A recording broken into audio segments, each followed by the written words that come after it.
Hello, Pete. Hi, Jeff. Thanks for joining me again.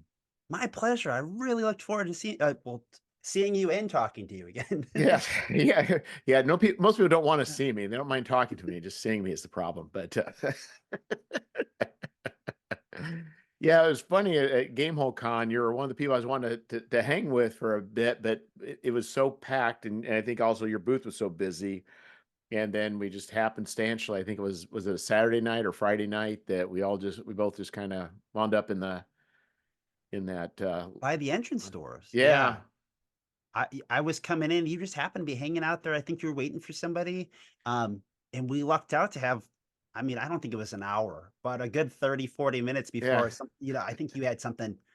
You were hanging out waiting to meet somebody before the next thing. And Oh, I know. I had I was on a Zach had me on what do they call it? Losing it. Um, panel, seminar, yeah, panel. That's the talk, word. I would talky never thing. remember. I would have thought for 20 minutes. I would have thought, what is that word? It's so elusive. Yeah. So Well, with the no, holidays, that's there's a lot else on everyone's mind, right? So. yeah, and that's what's kind of nice about those conventions. Is sometimes it's just happenstantial meetings. Yeah. Well, in particular, it was nice for us because otherwise, our both of our schedules are just busy from thing to thing to thing. So Yes. the fact that that show is not it's so big for like what it is, but everyone goes through the same main doors. You walk down the same corridors, so it's almost like a high school venue in the way like you're gonna run back and forth past everyone, at least say Yes. hi, wink, or elbow nudge people. We're Gen Con, right? You can go 16 different ways to anything, so you'll never see people again. Yeah, Gen Con was my first time in a long, long time, and it really blew my mind. It's so big, yeah. I thought I think in some ways it's good if you want to run games and you can play games because a lot of those are outside in the different hotels. That didn't seem terrible, but the dealer hall, That did seem terrible. yes, Well, it's funny too, I'm still trying to parse out what it is about Gamehole. I have a lot of theories of what makes Gamehole so great.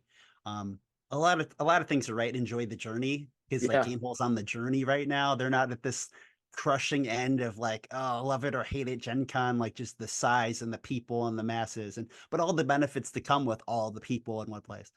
But Gamehole still has, like we said, we can walk by, you can still recognize everyone, know everybody. It's got a lot of great guests and podcasters and game designers and publishers for its size. So it's like a who's who and a great gathering. Um, but yeah, there's the vendor hall is really small, compared to like so many of the other shows, even of its size. But it's got just packed to the gills with great publishers and designers, and like everyone you'd like to see. It's like a great choice selection of vendors, and publishers particularly. So well, that's the nice thing because when I went to game or Gen Con, um, like for one of the people that was the booth was James Raggi, who I'm not necessarily the biggest fan of James Raggi, but he's an entertaining individual, and I yeah. ended up buying something on sale, and it's like I thought about saying something to him, like, hey James, whatever, and he just looked so beat. He just looked exhausted. I'm like, he does not have the emotional capacity to do anything more than just a nod and thank you very much. And I just thought I'll just maybe some other day. Oh, that's funny. And I can tell you just as another vendor, and of course, publisher on the side, like on the other side of the table. Um, I have some friends who have volunteered with James before. And there's something about just because he's like a known character, and I don't mean that in any way. I just mean Yeah, that like he's a right. recognizable figure. Like He is you know him no, by he is a name character. and what he looks like. Yeah. So and he works that booth. As far as I know, he still works that booth every year, the whole time by himself, maybe with other people helping, but he's still there. Like he does not stop.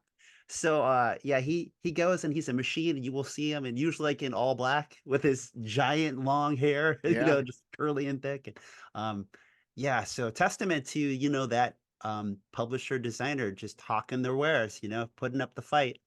But imagine for him too, this might be an opportunity where this is a money making opportunity, and it's probably the same thing as with you. You've Yeah. got a booth, you need at least one person to help you, but Oh every other yeah. person, you got to sell that many more goods in order to justify that. Um, Yeah. Though, I mean, Gen Con is kind of a windfall. If it's bad, it's like, okay, cool, you made a little bit of money. If it's good, you made a lot of money. So, right, Gen Con is a great one. They're not all like that. It's like I'm sure James still does, like you said, pockets and more cash. A lot of it, what I find myself like, I don't want to say scolding, but like parenting other publishers sometimes, like, nagging on them is like, why are you spending so much money at hotels? What are you doing paying you gotta pay the people, but, like, you paid that much for your truck to get your stuff here? Why don't you buy a van? So right. I find myself, like, kind of, just, like, nitpicking and waving my finger, because, I mean, that's a big one, is the hotel. Like, you can easily spend, like, $2,000 on yourself for a place to stay for that weekend, and, I mean, you know, if you could do it for 500 and stay 10 minutes away, like that's 1,500 bucks back in your pocket that could pay, probably 2 staff members for the whole weekend happily, so or nearly one of your booths. So it's just but a lot of people still do it. Because it is hard work and you're working the whole time and you want a place to go back to that preferably you can walk to in case you're drinking or whatever. But Yeah, that's yeah. probably it. Yeah, because especially and I know, like, when you're working the booth the whole day, each day, right? Afterwards is like dinner, maybe a nightcap, because you miss the opportunity of, like, all your friends are here. A lot of people you don't see other than this time each year or maybe here in one other show. And everyone wants to get together because they know you're there. So there is the trade-off. It's work, but there's so much you wanna play and see too, you know? Yeah, it's hard.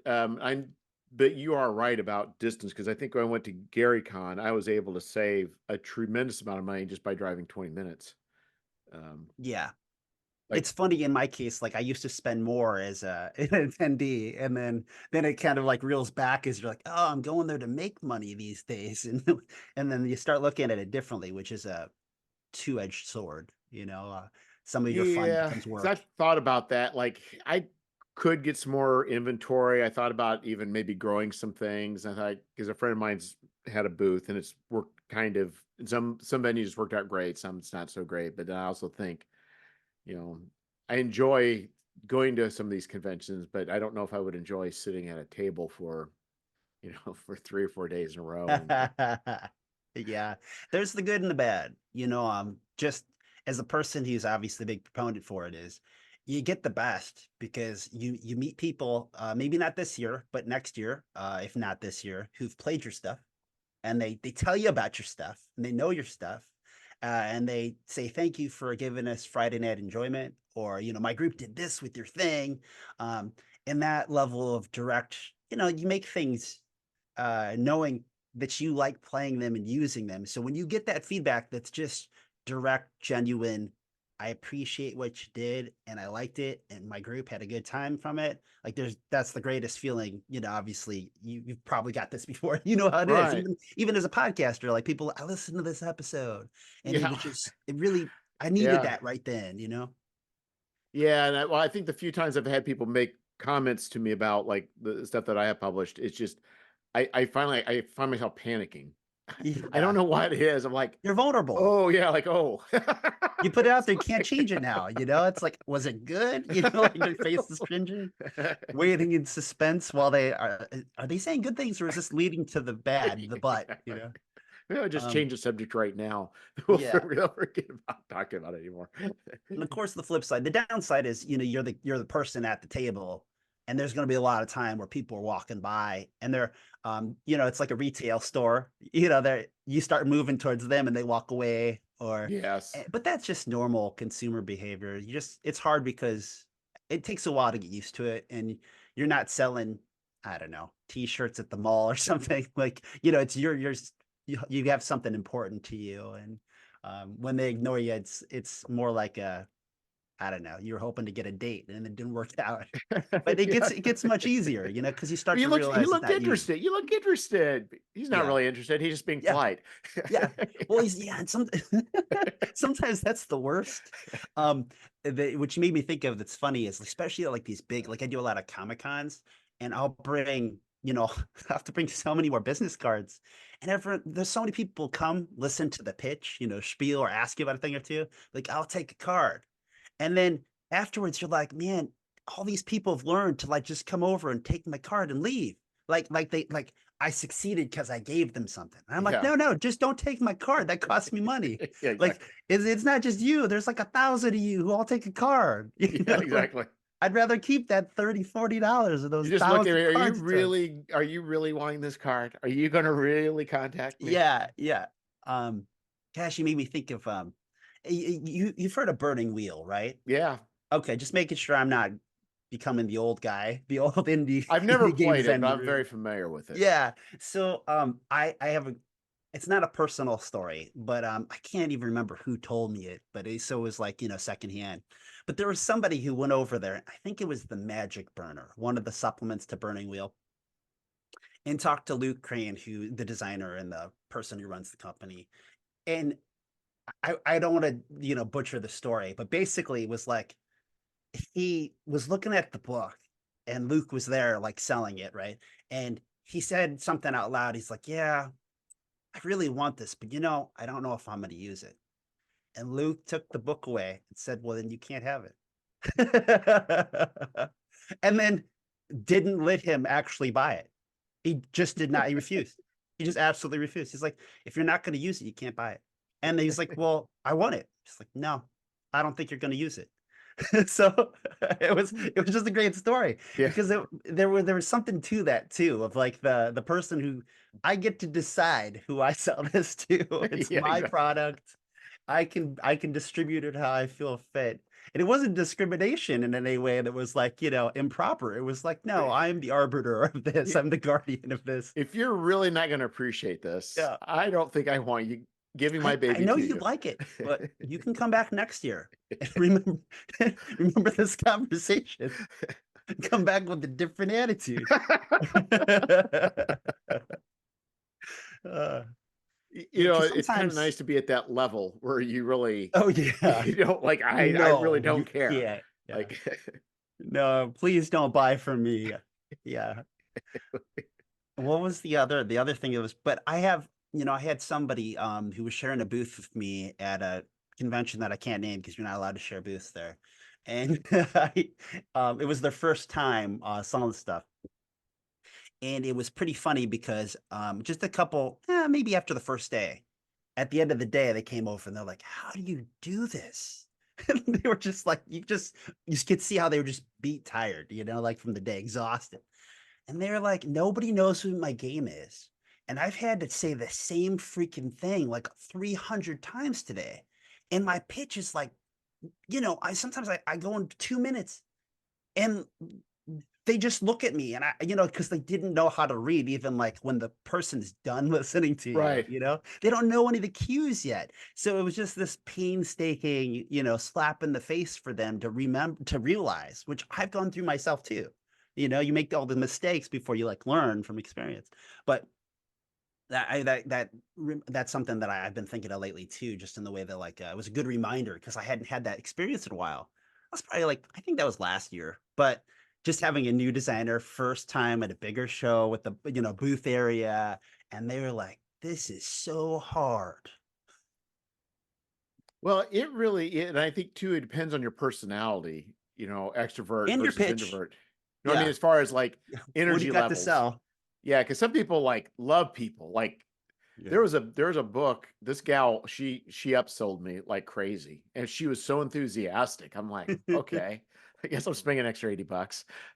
It's I like, just imagine this girl just stacking books in your hands. yeah, like it just was like, 'cause I actually, like, it was a game I was not intending to buy. I even told myself I was not going to buy it. When I went to Game Hole, then I ended up playing it. And then I forgot I'd signed up for it. And then I play, I was like, I guess I'm buying it. So it's like, No, But that it happens, especially because I might have said this before, as I say to everybody, if a convention is a vacation, I mean, you're there for memories and you pay for those memories. Like and I don't mean that like in a negative way. I mean that like you want to. Like yeah, you go there. It's like you go to the gift shop, which is the vendor hall. You played the game and you liked it, even if you won't use it, or hopefully you will. You buy it yeah. because it's a memento of like, well, in 2022 or 2023, I played with so and so. This thing happened. It was awesome. Um, I think it's just a lie to myself that maybe in 15 years I'll be retired in retirement with a group of people, and we'll sit around and we're going to play these games, all these games we're going to play. I'm going to play that Twilight 2000. Yes, I'm going to buy that. I bought it. I'm going to play that. Yeah. yeah. Yeah, and that's I don't know about you. Have you had conversations with other people who feel that way, particularly about board games? Like, because they take up more space. So I've had more people talk to me about all the board games, the basements and the closets and the locked rooms that are just, oh, don't open the door, they'll fall out on you. Um, and it really changes their buying habits because over time they're like, well, I got so many and I got no place to put new ones. And do I really need this? And I do worry more and more about that with RPGs because I see it in myself, Yeah. that I buy less because um, I just have a better idea of what I'm going to use and what I'm not going to use. But I also try to tell myself a lot of it's because, a lot of my game time is work, like you, right? A lot Right. of your game time becomes setting up the podcast, scheduling, dealing with audio and video and, all the things. The talks take time Yeah. too. Well, in my case, right, like so much of my game time is I'm making games and all the emails and selling and distribution and talks and all the things. So I just wonder about I know we keep getting more people in the hobby, but it is something that a depressing thought of like, do we all eventually have too much? Can that happen?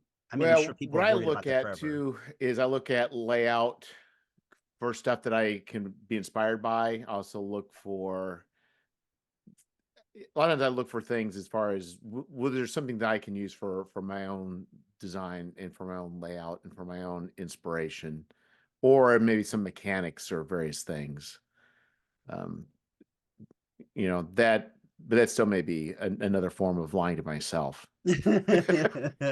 Well, I'm in the same boat there. Yeah. If it's got, yeah, if I see value, I mean, obviously we're both looking at it also on the productivity side of like, yeah, is there something here that I don't want to forget about that I can grab and research later? Because I forget about the PDFs that I have. A lot of times I have to like because Right. I just can't. I don't walk by the bookshelf sometime, and I mean sometimes I walk by the bookshelf in my office and I look for inspiration. Like or somebody asks me a question of like, hey, what's a good game that is superheroes but does this? And I'm like, I haven't thought about that in a while. And I might just look around, and then something might spark ideas. But the PDF folder, it's not as much fun to like open the folder and scroll No. through the other folders of like, oh, that game, that game, that game. Yeah, Modifius had a big sale on a bunch of books, and I end up picking up some John Carter of Mars, which I know I'll never play. But Yeah, there's some additional, they're like $10 for the hardbacks. I'm yeah, like, sure, I'll pick those up. And I start flipping through. It's like, wow, there is some really good advice. There's some really good thoughts in here. It's like, yeah, but you're right. If I had a PDF, I never would have flipped through that. yeah, yeah. And that happens to me a lot. Sometimes I still go buy the book later because I know that about myself. Did you I don't know, it just makes me think of do you think John Carter, I mean, do you feel like it flopped because the movie flopped? Or I mean, do you think and I can't suggest that the RPG flopped. I just, kind of grabbing at straws that if it's discounted, they probably printed too many copies. Though Well, they might do a lot of sales. they, Modifius, I know they well, do quite a bit. they, no, I think what happened, I don't think it flopped. I don't know how well it did. I'm surprised they went as far as they did with it. So Modifius, well, a lot of these people, they'll get a license and they'll just milk it for all it's got.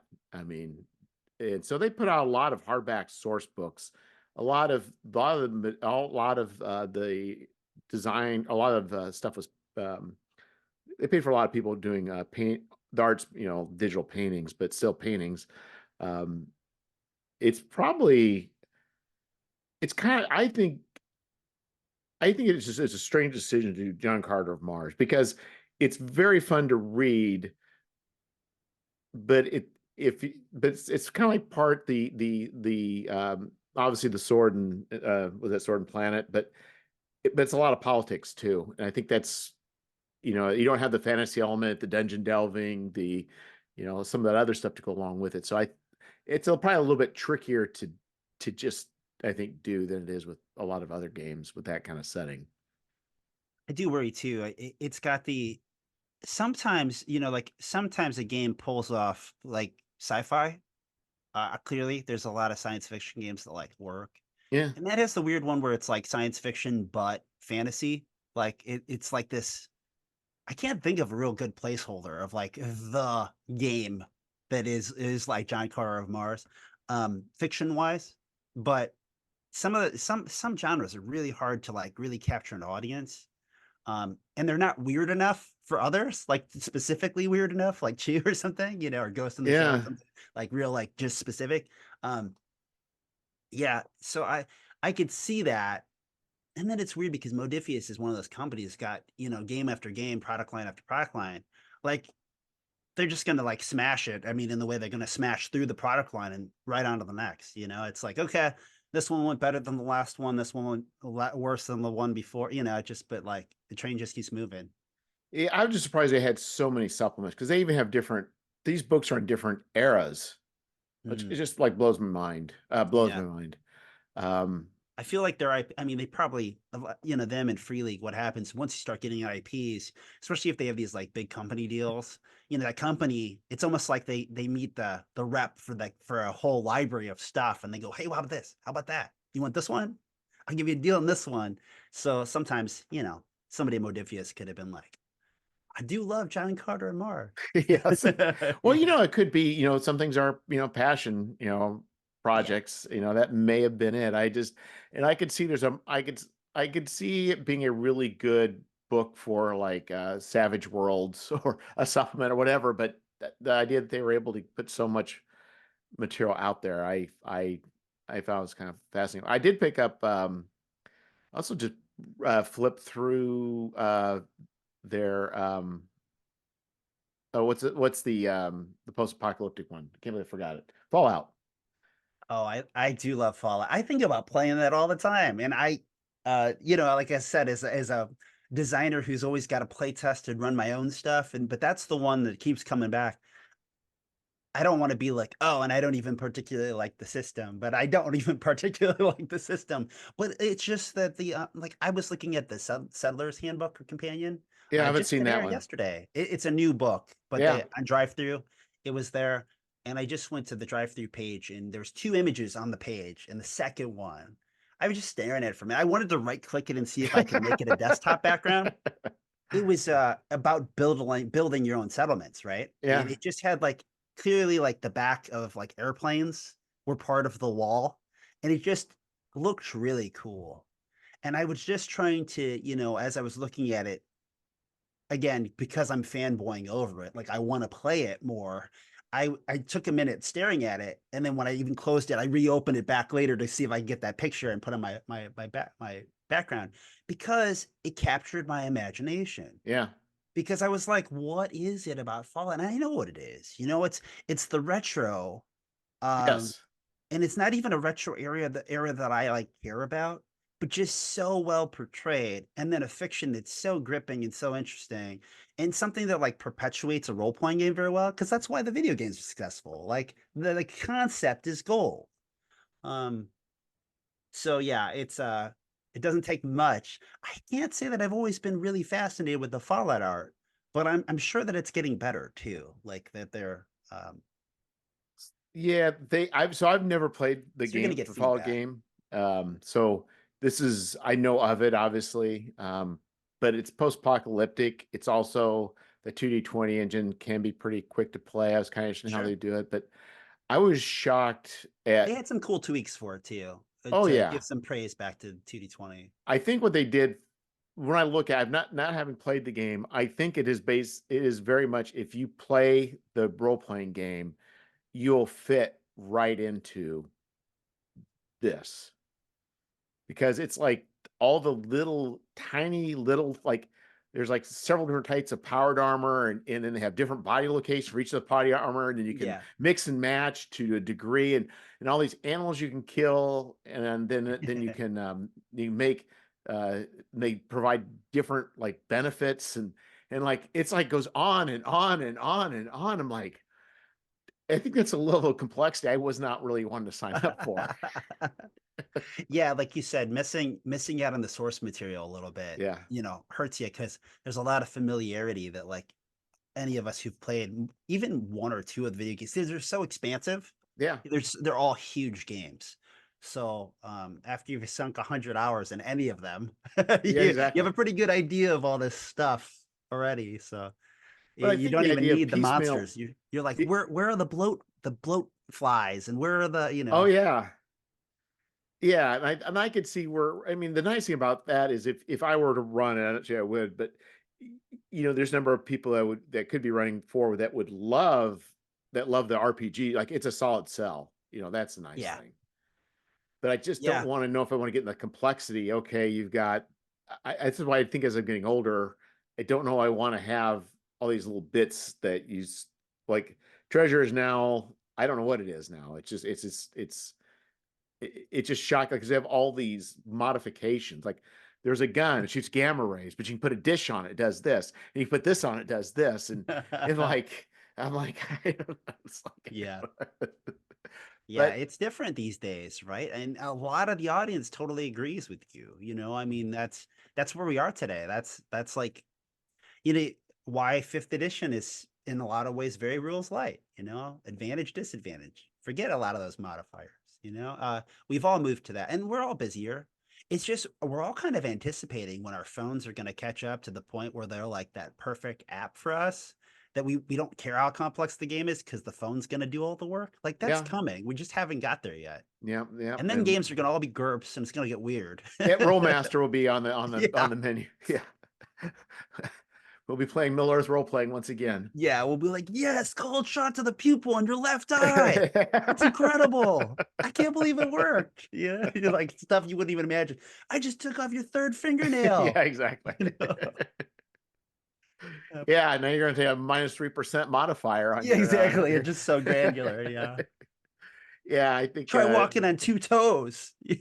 well, it's also interesting with that with MCDM, like it's also taking their Kickstarter has gone crazy, and it's Yeah. taken there's gone to, I think, back to more complexity for combat. So I think that's an interesting situation there too. I don't know. That's my hot take before your hot takes aren't supposed to say you're not supposed to say hot take before it happens. But I mean that's what you call the critical role effect. You know what I mean? I before I recognized who the guy was Yeah. and what the project was about, I clicked that thing on Instagram that was like, quit showing me this ad. Because I read the pitch and I was like, that sounds like every fantasy heartbreaker I've ever heard of. Click. Yeah. And then I was like, I saw some Polygon article that was talking about how, it broke like 2 million or whatever day one or yada, IGN, I think.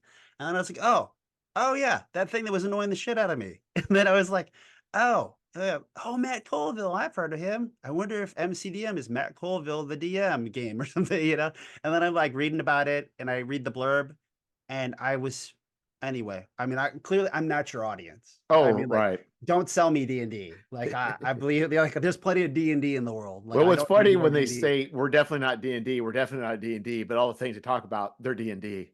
Yeah, and the pitch was something like be heroes and fight villains. And you're just like, is there anything about this that doesn't seem like it just the pitch wasn't for me. Like Right. that's exactly not what I want to hear is like give me the generic pitch for Dungeons and Dragons and tell me, but it's not because it's better. And that's okay. It probably is better. And I hope it is.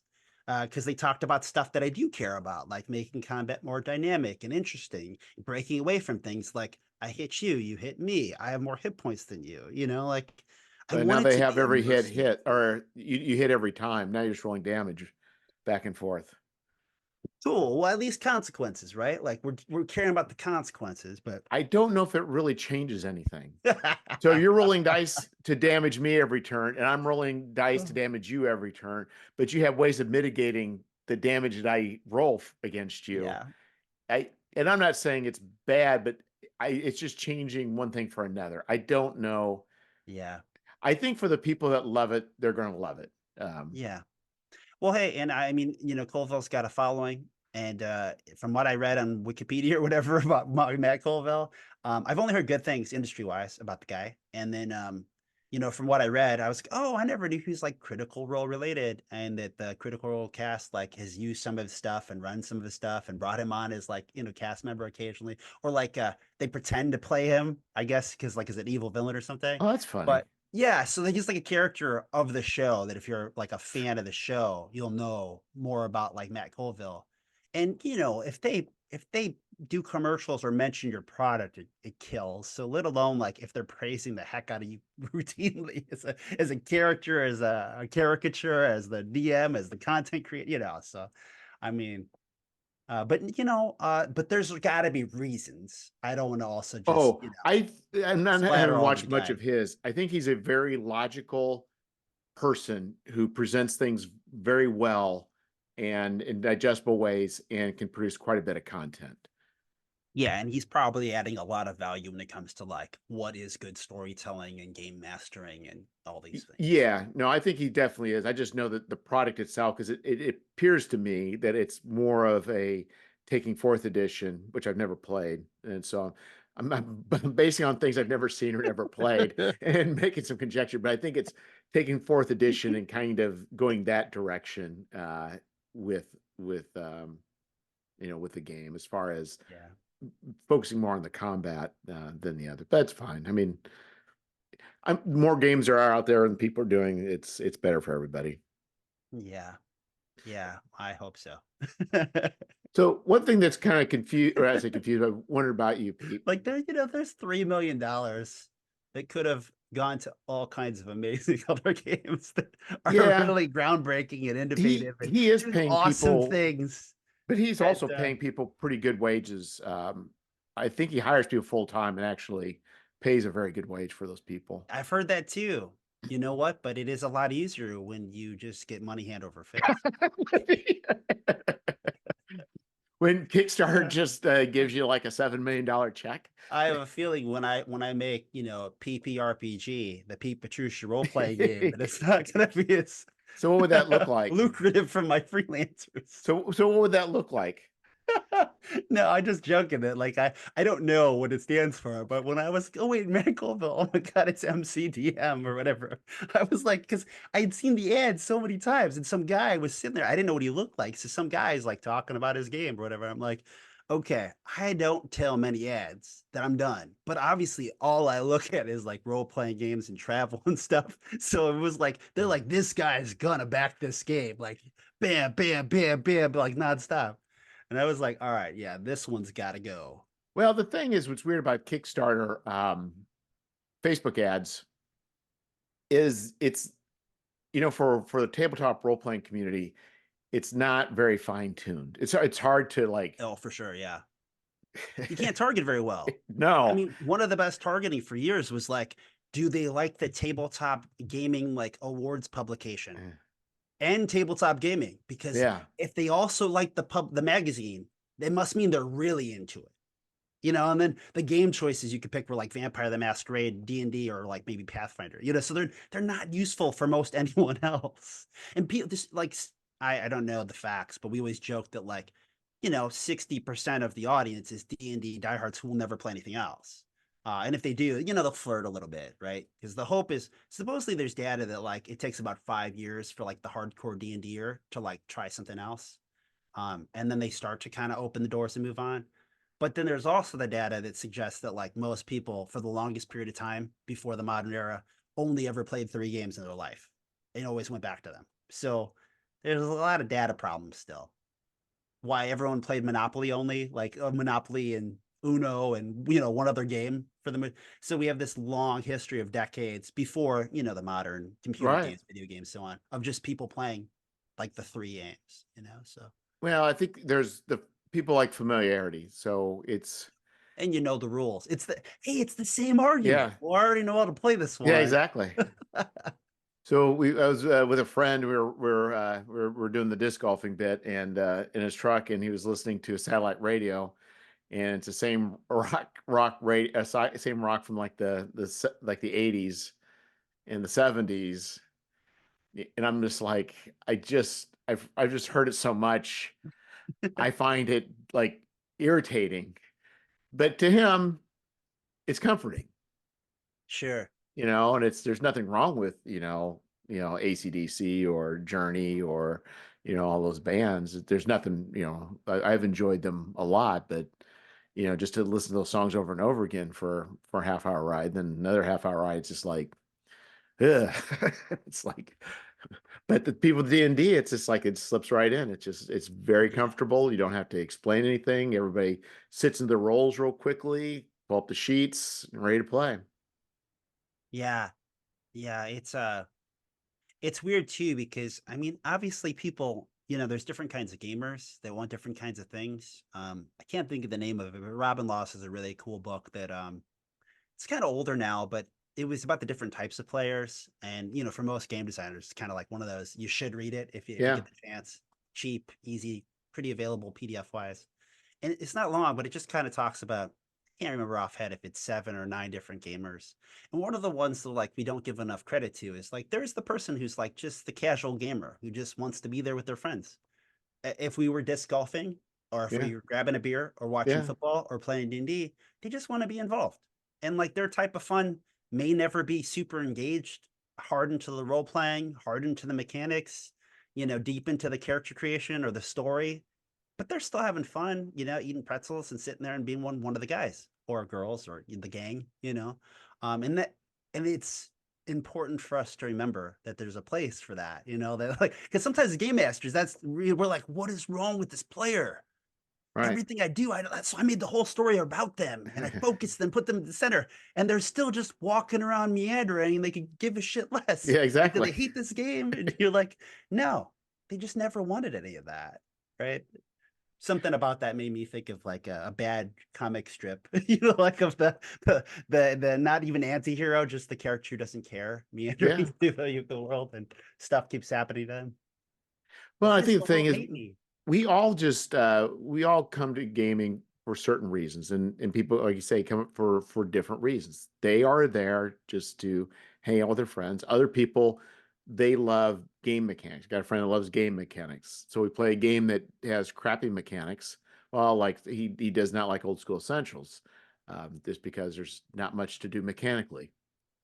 That's legit. It's Yeah. just, but some people, don't really care. I mean, it all varies with what we do. And that's where I think sometimes it's hard with groups sometimes to gel, or even for GMs to gel. It's just, yeah, even as GMs, we all have things that we want out of the game.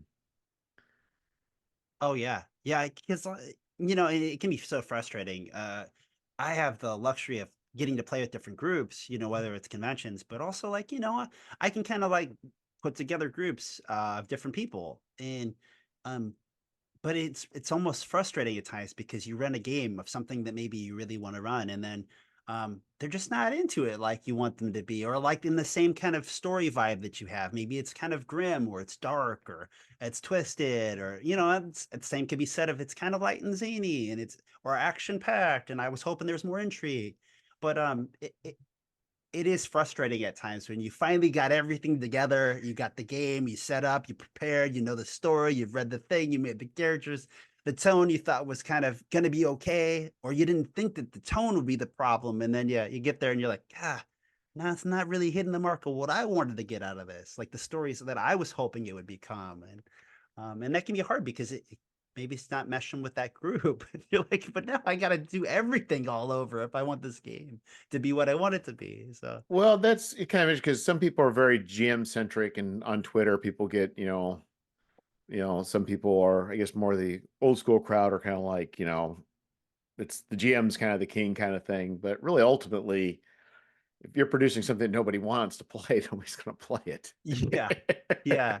And maybe all your friends like that kind of play, and more power to you. But I end up Yeah. running a game for a bunch of kids when I moved, people in their like late teens, and I just had to change my expectations of what gaming should be, Yeah.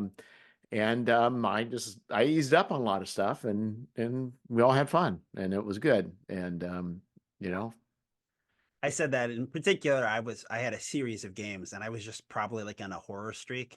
So I didn't there was no player power fantasy going on. It was like I wanted the survival aspects of like the story of, the world is horrible and hard and difficult, but we're all gonna survive, whether it's like zombie horror or yeah, something that's more like trophy, like maybe we're not the heroes. We're more like uh vagabonds in the bar who overhear about a score and we go, you know what? We've had enough drinks. We can pull this off.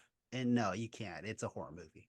Like um, but yeah, if your group is like, and it can even be like the mood of the day. Like maybe the group is like, I'm not feeling it because life's kind of bad right now. right. I want happiness in my games and I want this to be light and funny. And maybe you're not in the same place. So I mean, Well, the serious stuff is easy to kill. Like all it takes is a few jokes, and it's over. You know. yeah, there's nothing worse than when you finally reveal like the epic bad guy or something, and it's you're really pouring it on of like how evil and sinister the person is, and then they make an inside joke about like the squeaky shoes or something. Yeah, You yeah. just so every time the person's introduced, you just hear them go like squeak, squeak, squeak, squeak, and it's just over. They've disarmed the villain. Yeah, yeah. So that's hard. It's, I guess, especially if you have a group that's. I guess the problem is if I guess there's like a lowest common denominator. So if you have a group, uh, there's probably one person that could. All it takes is one person to kill that vibe of seriousness. Yeah, and I'd hope, like you said, I mean, you can find fun. Um, it just kind of, I guess, depends on how snobby you are. If you look at it through my lens of like, yeah, but this is the experience I'm going for. This micro targeted. I'm trying to hit that dime with this game, and of course, there's especially like I run a lot of con games, so you don't know who you're gonna get or what you're gonna get out of it, and you make the best. And those in particular, if somebody starts making the squeaky shoes, and that guy could be the most fun character you have the rest of the session because they totally disarmed it, but they made it their own. And now Yeah, you can lean into the reoccurring silly, almost like an anime character who like, was supposed to be the bad guy, but became like the mid boss, like yeah. the middling character that we all laugh at that can never accomplish anything. Um, but yeah, you can roll with the punches. But there are times when you're like, this game would sing with this story if we could get the right tone and the mood and the players all on board. It's like when you want that perfect Halloween game or something. Yeah, I think they're right. You want the gravity, or you want and I think I don't know if not maybe just ages too of people, but I think, I know like some people there's some genres I enjoy more, but I think it's tied because I'm older and that's the media I grew up with, where I think a lot of kids grow up with a different kind of media. So like anime. So, so for them, they sometimes come things from that angle, less of, like a Twilight 2000. Sure. let's Yeah. play, let's play American soldiers are stuck in Poland. I don't think so.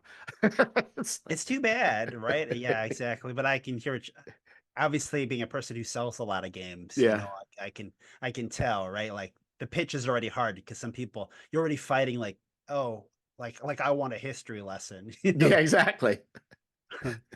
Especially, I mean, because a lot of people, I wouldn't be surprised with how many people don't know where Poland is these days. So, because it doesn't matter to them. Like, so yeah, that you got uphill battles. Well, what's interesting, Oh I thought, yeah, was with Y2000 is it so much was aligned with when it came out with Russia and Ukraine.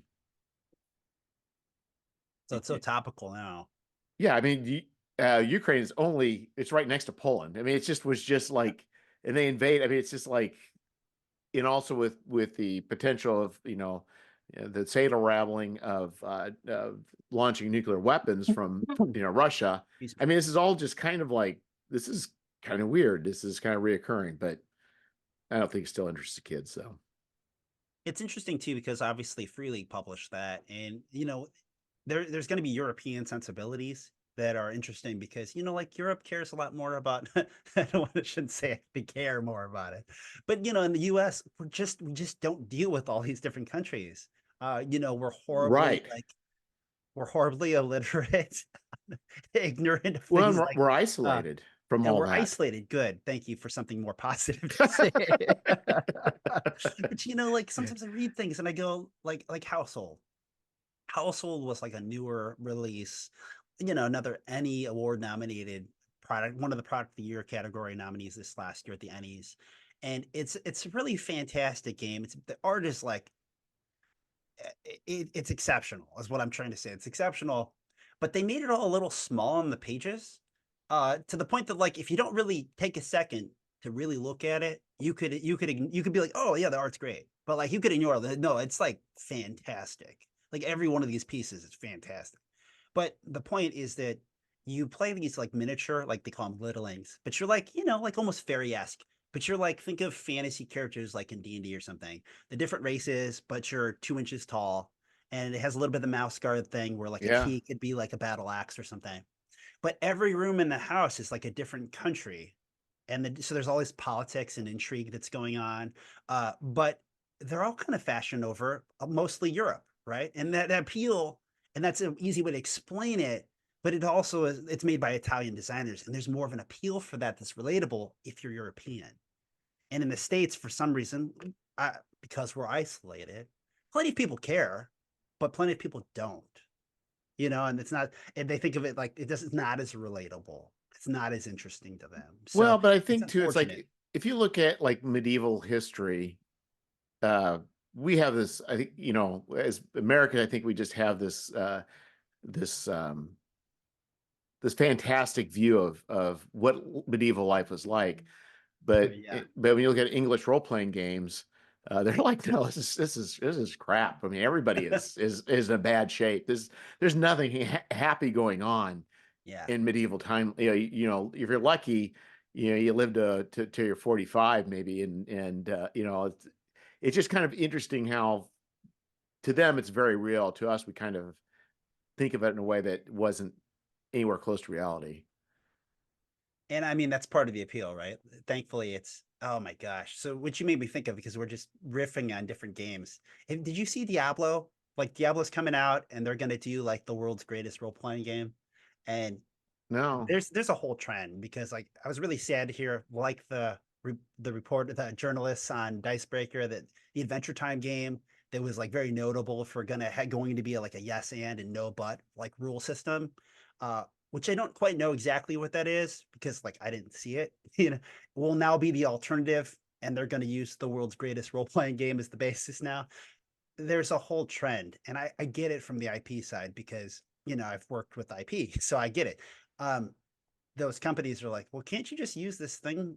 Wait a minute, the market share is like all that game. Why don't you use that system? You can, right? So I don't understand, why wouldn't you do it? There's pressure and right. time restraints. And not to mention there's pressure to make money and to succeed, whatever. So also reasons that they have a pretty good argument. Like, well, shouldn't you just use that one? Everything else used that one that made money. Um, And but it's already developed. I mean, it's there's things you're going to change, but you're not creating new mechanics from scratch. So Diablo, which has been my go-to explanation for what the game system that D&D is, like emulates, it's going to use the game system. So what? It's gonna be great. I'm just so great. It's gonna be exactly what I've always thought. But I mean, how different? How does it even contrast? You know what I mean? It's like Right. such a ridiculous thing. Great, Diablo, way to go. Now you're using the right game system. Too bad everyone already uses it for something too similar thematically. That conceptually your game is basically D&D, which is the hardest effing argument in the world to a consumer of why they should play it. Like, why should I play this fantasy game when they're thinking in their head, well, my group already plays D&D. It's so hard to sell a fantasy RPG. It's so incredibly hard. And Diablo will sell it because it's Diablo. And yeah, some people will use the player classes or whatever. But yeah, it's I really I just see the pitfall of like they don't know what they don't know. Like that's gonna fall flat on consumers after the fad. And hopefully it's good because I mean Dark Souls, obviously, like there's only so many like nails in the coffin we get with IPs. At least as what history showed us in the early 2000s, like before people go, oh yeah, they're all bad again, you know. So Yeah, I don't know. See, I've never. So I remember what. So Diablo came out what in the that came out in the 90s. well, and there's a new one. Oh, you mean the video game? Yeah, Blizzard. It was part of the rise of fame of Blizzard.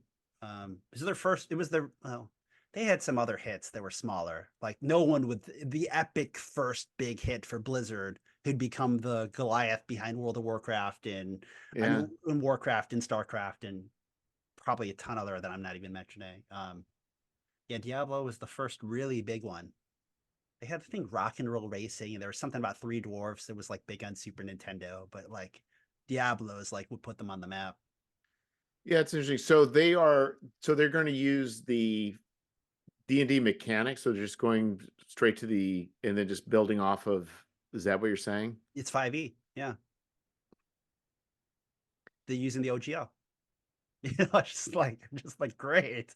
And and then Adventure Time, great. And then like there was something else too. Oh, I don't remember for sure, but there was the litigation thing of Rebel. Is it Rebel Moon, the new thing on Yes. Netflix? Oh yeah. Because Evil Geniuses were making the role playing game, and there was a whole litigation thing. I don't know what happened, but they were like suing Netflix or Oh whatever. yeah. And that was back in May, and probably still ongoing or whatever. Because Netflix was like, "Here's 50 grand, like shut up and go away," and they're like, "No." Um, sorry. Anyway, I don't want to go into the route. My editor was telling me about how bad the movie was, and I Oh, was it like, hurt. It was so stupid. It hurt. and my I was editor, screaming in pain. yeah, my editor's telling me, and I'm like, well, so if the lawsuit's still going, I'm just laughing to myself. I'm like, so Netflix can eventually be like, well, if you want to take all the credit for all of the narrative elements you added, if you want to really own how much of this was your idea, eventually we can be like, you know what, you're right. It was all your shit movie idea. No, actually, I think what it is, it's reminiscent of West End Games.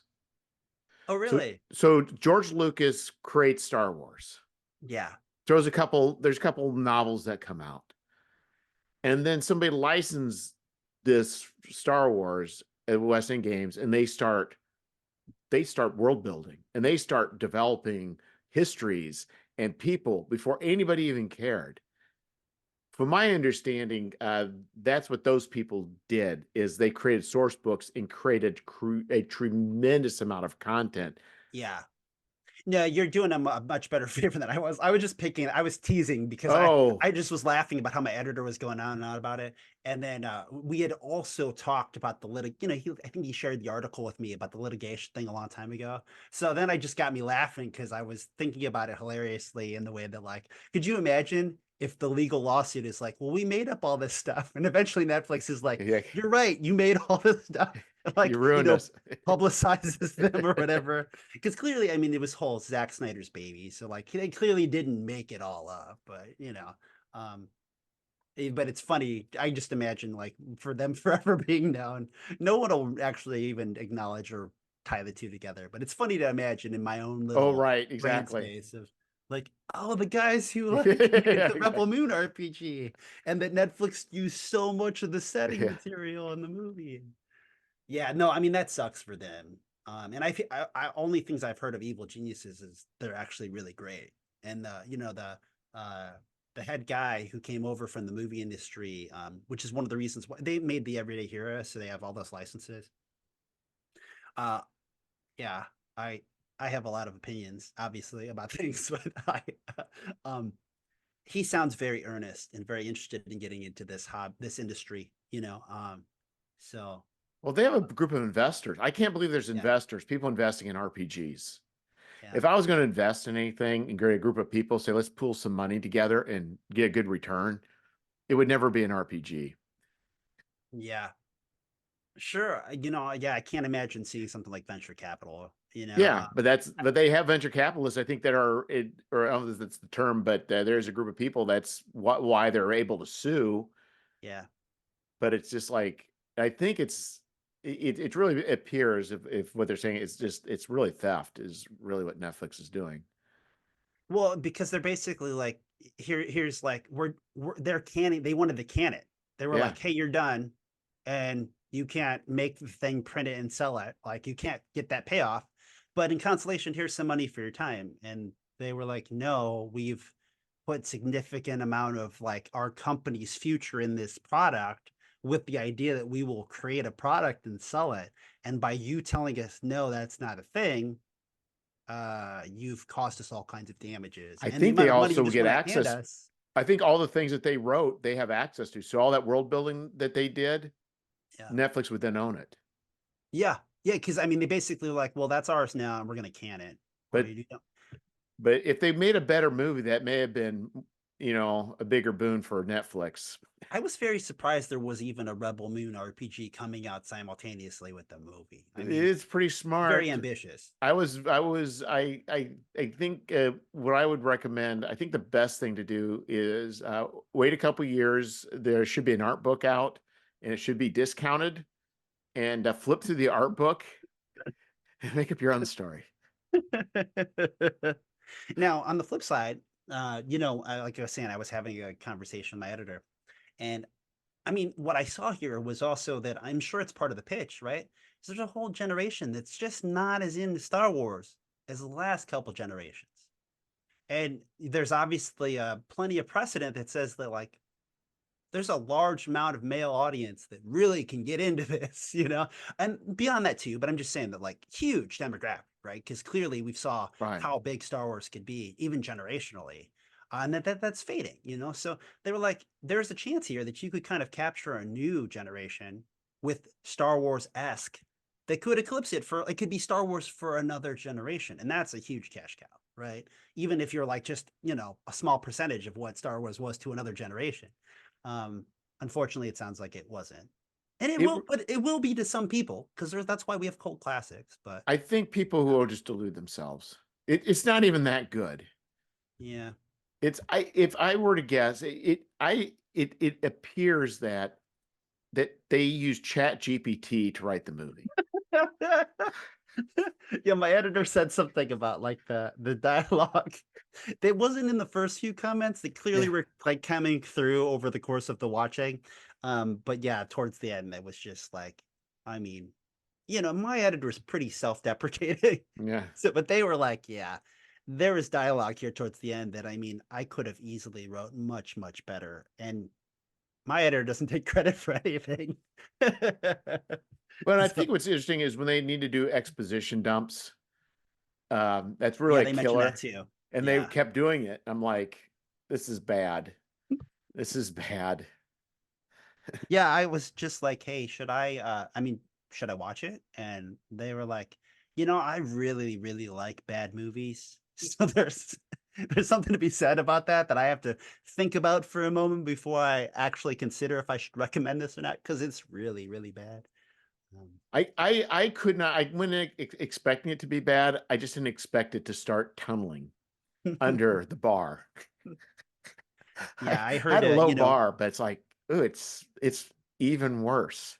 yeah, I heard a movie of trailers. Like, it just, that was its appeal. Was it's a movie that should have, it was just like a long series of trailers. Like, it just should have lived there and never been anything else. Yeah, and I think there's always science fiction, and especially when you start getting into this science fantasy, there are things that they aren't going to make sense, but it's okay. Why does a lightsaber just only project out 3 feet? And why does it's like you're not going to worry about it. It's just that's just part of the thing. But this was just character wise, like none of this makes sense. Nothing that they're doing makes Yeah. sense. It's like, why is this person involved? Why are they doing this? Why are they just standing there while this is happening?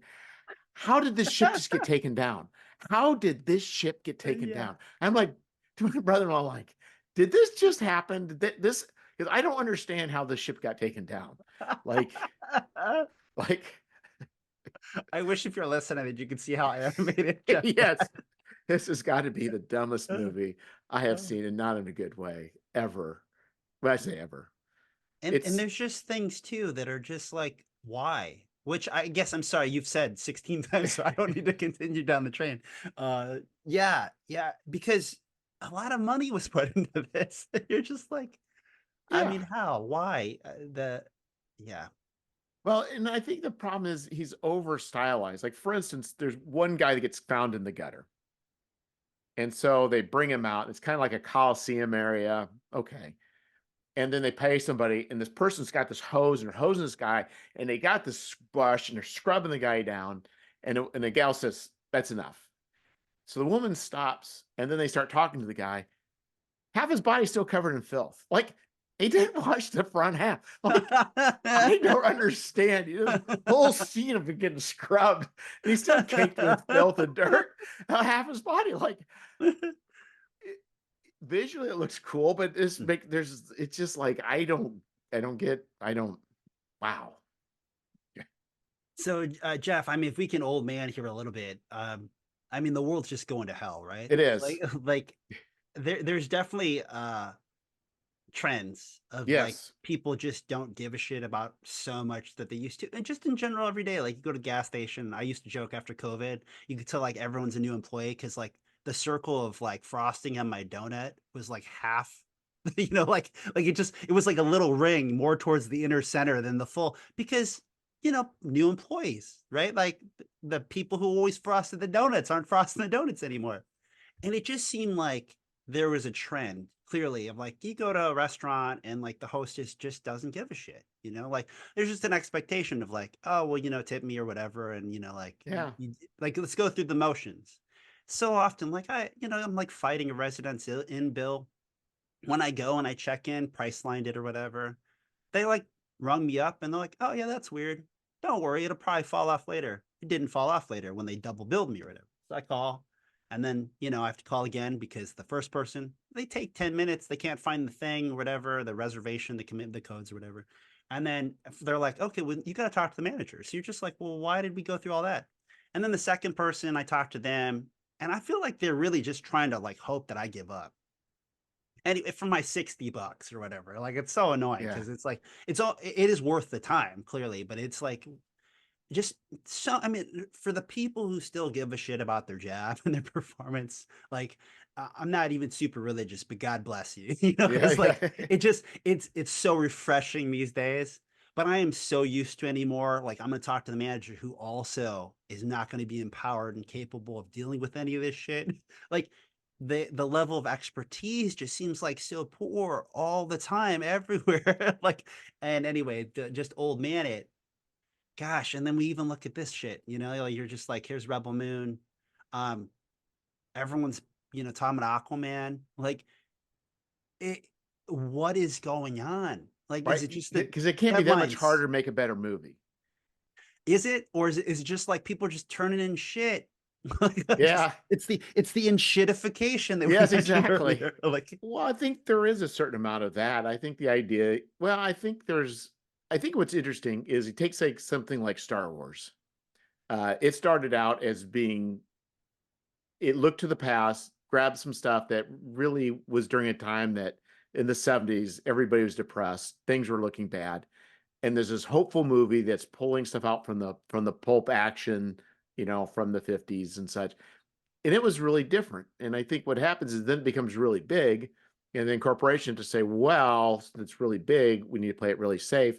Therefore, all Star Wars movies must always have the beginning where they're on a desert planet, and there's a droid, and there's a Death Star, and and all of a sudden something goes from being a great idea to safe, and that's the opposite of being good a lot of times. what's really funny? As I'm just, we throw out this idea out loud and it just makes me think about it. I listened to this really good podcast that was like in the Vox network or whatever. It's like The Land of Giants, and it talks about different tech companies and does like little miniseries skits. One of them's on Netflix, talking about how like Netflix, just became the giant in streaming and everyone's fighting to catch up and be a part of it. And, it became so like synonymous with like streaming. But there was this whole CD thing for a while there that like Oh really yeah. worked, but wasn't the thing yet, Um, But supposedly they have like a corporate culture where like everyone from the top down at any point, any supervisor anywhere, it might even not be supervisors, can say, you know what? If I think that anyone, that there's someone out there that's better for your job, that I can fire you. And everyone knows that about the culture. So it's meant to be like a thing where like we all know our jobs at any moment can go away. And there are key members who like helped found the company that eventually, like they weren't they were no longer the best fit for what they were doing because the company became a Goliath of corporation, and the same person who's there for the startup and the beginning and the Yeah. middle isn't necessarily the best person ever qualified to be the one managing whole teams of HR or something. So all that's a long way of getting to who didn't notice that movie sucked. like Yeah. It's like, because somebody got fired. A lot of people probably got fired over this holiday weekend. A lot of people woke up to emails that were like, I'm sorry, there's clearly someone better at your job than you. Because everyone who's watching this movie, saw something that a bunch of other people must have just really shut their mouth or they yes. didn't look at. They just didn't watch. So I sorry, this is my mind exploded with the idea of like, no, this is the company that has this unique philosophy that you can fire the CEO when the CEO is no longer the right person for the job. Yes. And they made that movie. You're right. It has to be a lot of yes men or yes people just being filled. Or they don't care. But they have a whole corporate model of how you have to care. Like, Yes. because otherwise you're gone. You're It fired. it is strange. It is strange. Yeah, Oh man. it That is that's strange. even more support for the like, it's all going to hell. Yes, exactly. Yeah, and people have said, well, it's a Zack Snyder, but I've watched the Zack cut of Justice League, and it was actually pretty decent. Yeah. Yeah, and I love Watchmen, so, a lot of people love 300. I do too. I haven't watched in a long time, I Yeah. remember I really liked it, so Zack Snyder gets a lot of, just gets a lot of shit, but, yeah, I don't know. There are the plenty of people out there who just sort of gonna, I don't know, we're all critical, especially like, I'm very critical about role-playing games. There's plenty of people who are just movie snobs. I am Yeah. probably too, so it, what can you critique on a Zack Snyder film is, yeah, sometimes it is a little more dazzle, Yeah. than maybe the razzle of the words or Well, whatever, I but will say that his camera work I find very fascinating. The choices he does, yeah, and I mean, you can tell he storyboarded this whole thing out. Used depth of field. Very. I mean, it is great. I mean, the there's a filming of reason this is why great. Zack Snyder is Zack Snyder, yeah. Yeah, I mean, it's like beautiful. If you just took out all the dialogue and the plot, and you saw, you're like, that is really nice. Yeah, That shot of that person picking a flower. I mean, astounding. But all yeah, that attention to just the out of focus, and whatever this person picking a yeah, flower and putting on this thing. It's like if you just put a little bit more time on your it's yeah. I, I don't know, but anyhow, one thing I was wanted to ask you, Pete. So you've got the publishing arm, and Yeah, you've I'm also I'm got lifting the it for the audience right yeah, now. exactly. It's the That's the good right one. arm, and the left arm is you also A have a company that a sells little less RPG strong. books. Yeah. So what started first? Which part? Okay, so, Which arm? selling or making? Yeah. Yeah, so the making was first, because the selling was, clearly like an avenue of, um, building empire. Yeah, Like, no, exactly. no, I mean, to continue, like, you need the resources to keep making, right? To build, and also to even in the beginning recouping, right? But yeah, that's the food, it's the fuel, it's the sustenance. But it's weird because it's a very good question, for you to throw out there because there's a little bit of interesting conversation there, which is I look back at my Facebook and I think I kept most of it, but I remember when I made that like back in 2016, my like Imagining Games webpage and Facebook page, I'm sorry.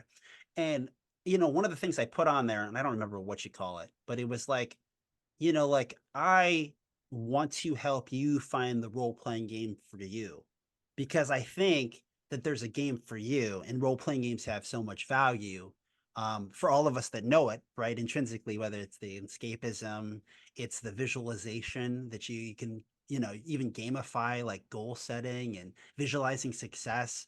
All the beauties of why there is role-playing in the corporate world, right? Why there is it Yeah. in, uh, counseling rooms and so on, because there's a lot of value in the activity, and then the escapism and the living vicariously through others and experiencing things. Like, I grew up on Shadowrun, which is a beautiful thing in the way that, like, I saw the future before it happened. Like, there are concepts of virtual reality that, like, I kind of got to, like, feel out a little bit vicariously through characters and playing pretend.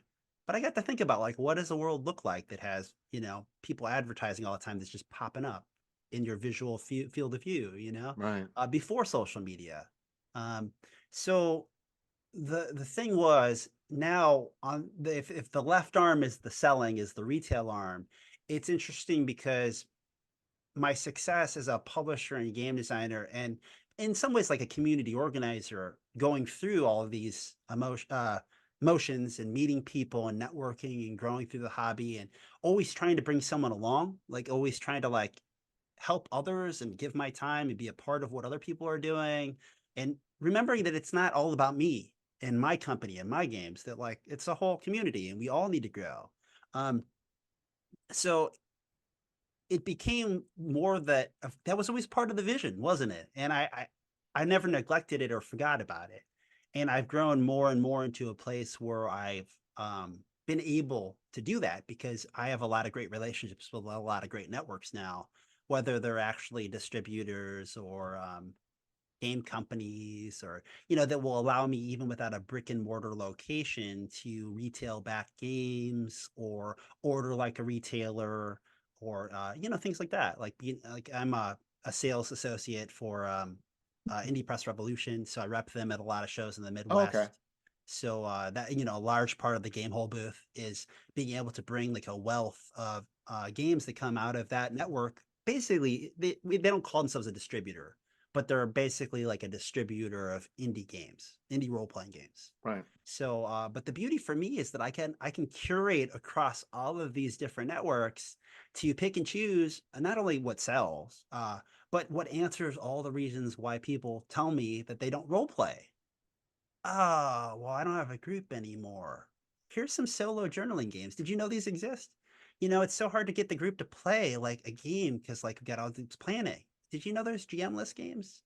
And there's all kinds of, like you mentioned earlier, like Star Wars is the best example of sometimes the game is just exactly your geekdom or your interests. Like, Yeah. this is the Harry Potter RPG. I mean, it's not actually, but this group of people would play Pokemon, the role playing game, if I had Pokemon, the role playing game. So if I had Animon or something that to them they saw it and they're like, oh, this is like Pokemon, the role playing game. That's how we get them in the door, you know? So there's just a lot of cool elements of being an ambassador and trying to find players where they are and bring them into the hobby, that I think that there's a part of it that I've always wanted to be. Um, Okay. but it did come second. Well, it just seemed kind of interesting, and in that it seems like that's also a large part of, especially when you stated the number. Was it? I can't remember how many conventions you've done this year. Was it 12? Yeah, actually we did 14, but I 14? had 17 planned. I'm always like, I do one a month. It's been what I routinely say, about one a month. And then in December, I was sitting down with one of my freelance friends, and they, I looked at the spreadsheet and I was like, oh wow, it was 14. And there was supposed to be 17. So And yeah, you've I'm got a trying. full-time job too. Yeah, yeah, yeah. So like this whole game biz is my passion project, right? Like it's my like I play work for fun. It's like, I guess what it is, right? So um yeah. It is strange because there's a freelancer I was reaching out to. She's going to do some writing for me, and she stated that she's taking the day off, and she get on my project, as soon as she shortly. And I just thought, my days off, I've got checklists. Oh yeah. It's like, not that I never do other things, but it's like it seems like my spare time is filled with all the different things surrounding what I'm doing, as far as Like game publications or design? layout or whatever. Okay, yeah.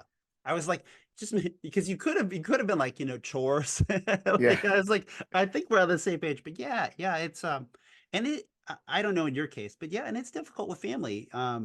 Because clearly like I don't, I always juggle, like I try to be like the best dad and the best partner, right. and like of course the best game designer and the best, like boss for all the people that like that work with me, especially routinely and so on. And then you try to be like an ambassador to the hobby, and like, and it's a lot of hats. And there are some, like time management is a huge one, right? Of like, there are certain periods of time that I reliably plan to spend. Um, well, I guess the right, like the work your plan, live your plan sort of thing, like plan to work and then work to plan. Because, like for example, today, my wife and my son were gonna go see somebody else for like basically another Christmas thing, and I basically have to work, and I had other stuff that I was planning to do at the time, and my son shows positive for COVID. So, like to our surprise, we didn't actually even test him. He's 5, so one of the reasons we don't test him as frequently is that doesn't like the thing in his nose, Yeah, right? Like yeah, it's yeah, easy as an adult, but like yeah. little kids, it's really really hard. Like crying and really upset, and you try not to traumatize little kids. Right. And sometimes the nose thing can kind of do it. And he's so smart and so brave. But still, it's a whole thing. We didn't think he had any problems. He was not the person but part my family was going to go see someone who's like very immunocompromised. So Okay. it was the matter of like just out of added precaution. And the faintest line. So you don't even know if it was like a couple days ago, because he had school last week, so it could more than likely, because he hasn't really seen anybody other than like people who came over, and a lot of us have been testing because we had other people in the family that get-togethers that got squashed because people had COVID. We found Right. out, and it's like plans canceled. So anyway, the whole point was, but it's just really hard because plans changed, and you're like, oh, I did a little more of this and that yesterday because I had this bank of time that I was dedicated to working on this thing uninterrupted. So yeah, the shifting plans, it's hard to, everything's an opportunity cost, and that gets really hard to juggle, Oh, it uh, is. mostly mentally, right? Like, because you're hard on yourself. Um, Right. And that is true because because I did 5 Kickstarters this year. I want to do 7 next year. Jeez. And so, but I don't know how I didn't know this about you. That's yeah, great. Yeah. so the thing is though, it's like, but the thing is you got to get ahead on some of that stuff because, you Yeah. know, especially if you're wanting to write you do, it's like you do have time that you need to get this done. And even the Kickstarter itself just takes time, Yeah. and it's like in in in like you're saying, you're right. You got chunks of time, and then you've got other things that you want to do. You want to be responsible because ultimately, this is just me playing around. This is not serious. Real people's lives are serious, right? It's like my relationship with my wife, my relationship with my children, Yeah. my job. I mean, all these things are actually more serious. This is still, it's a side thing that I do, but still, if you want to get things done, you have to find that time to do it.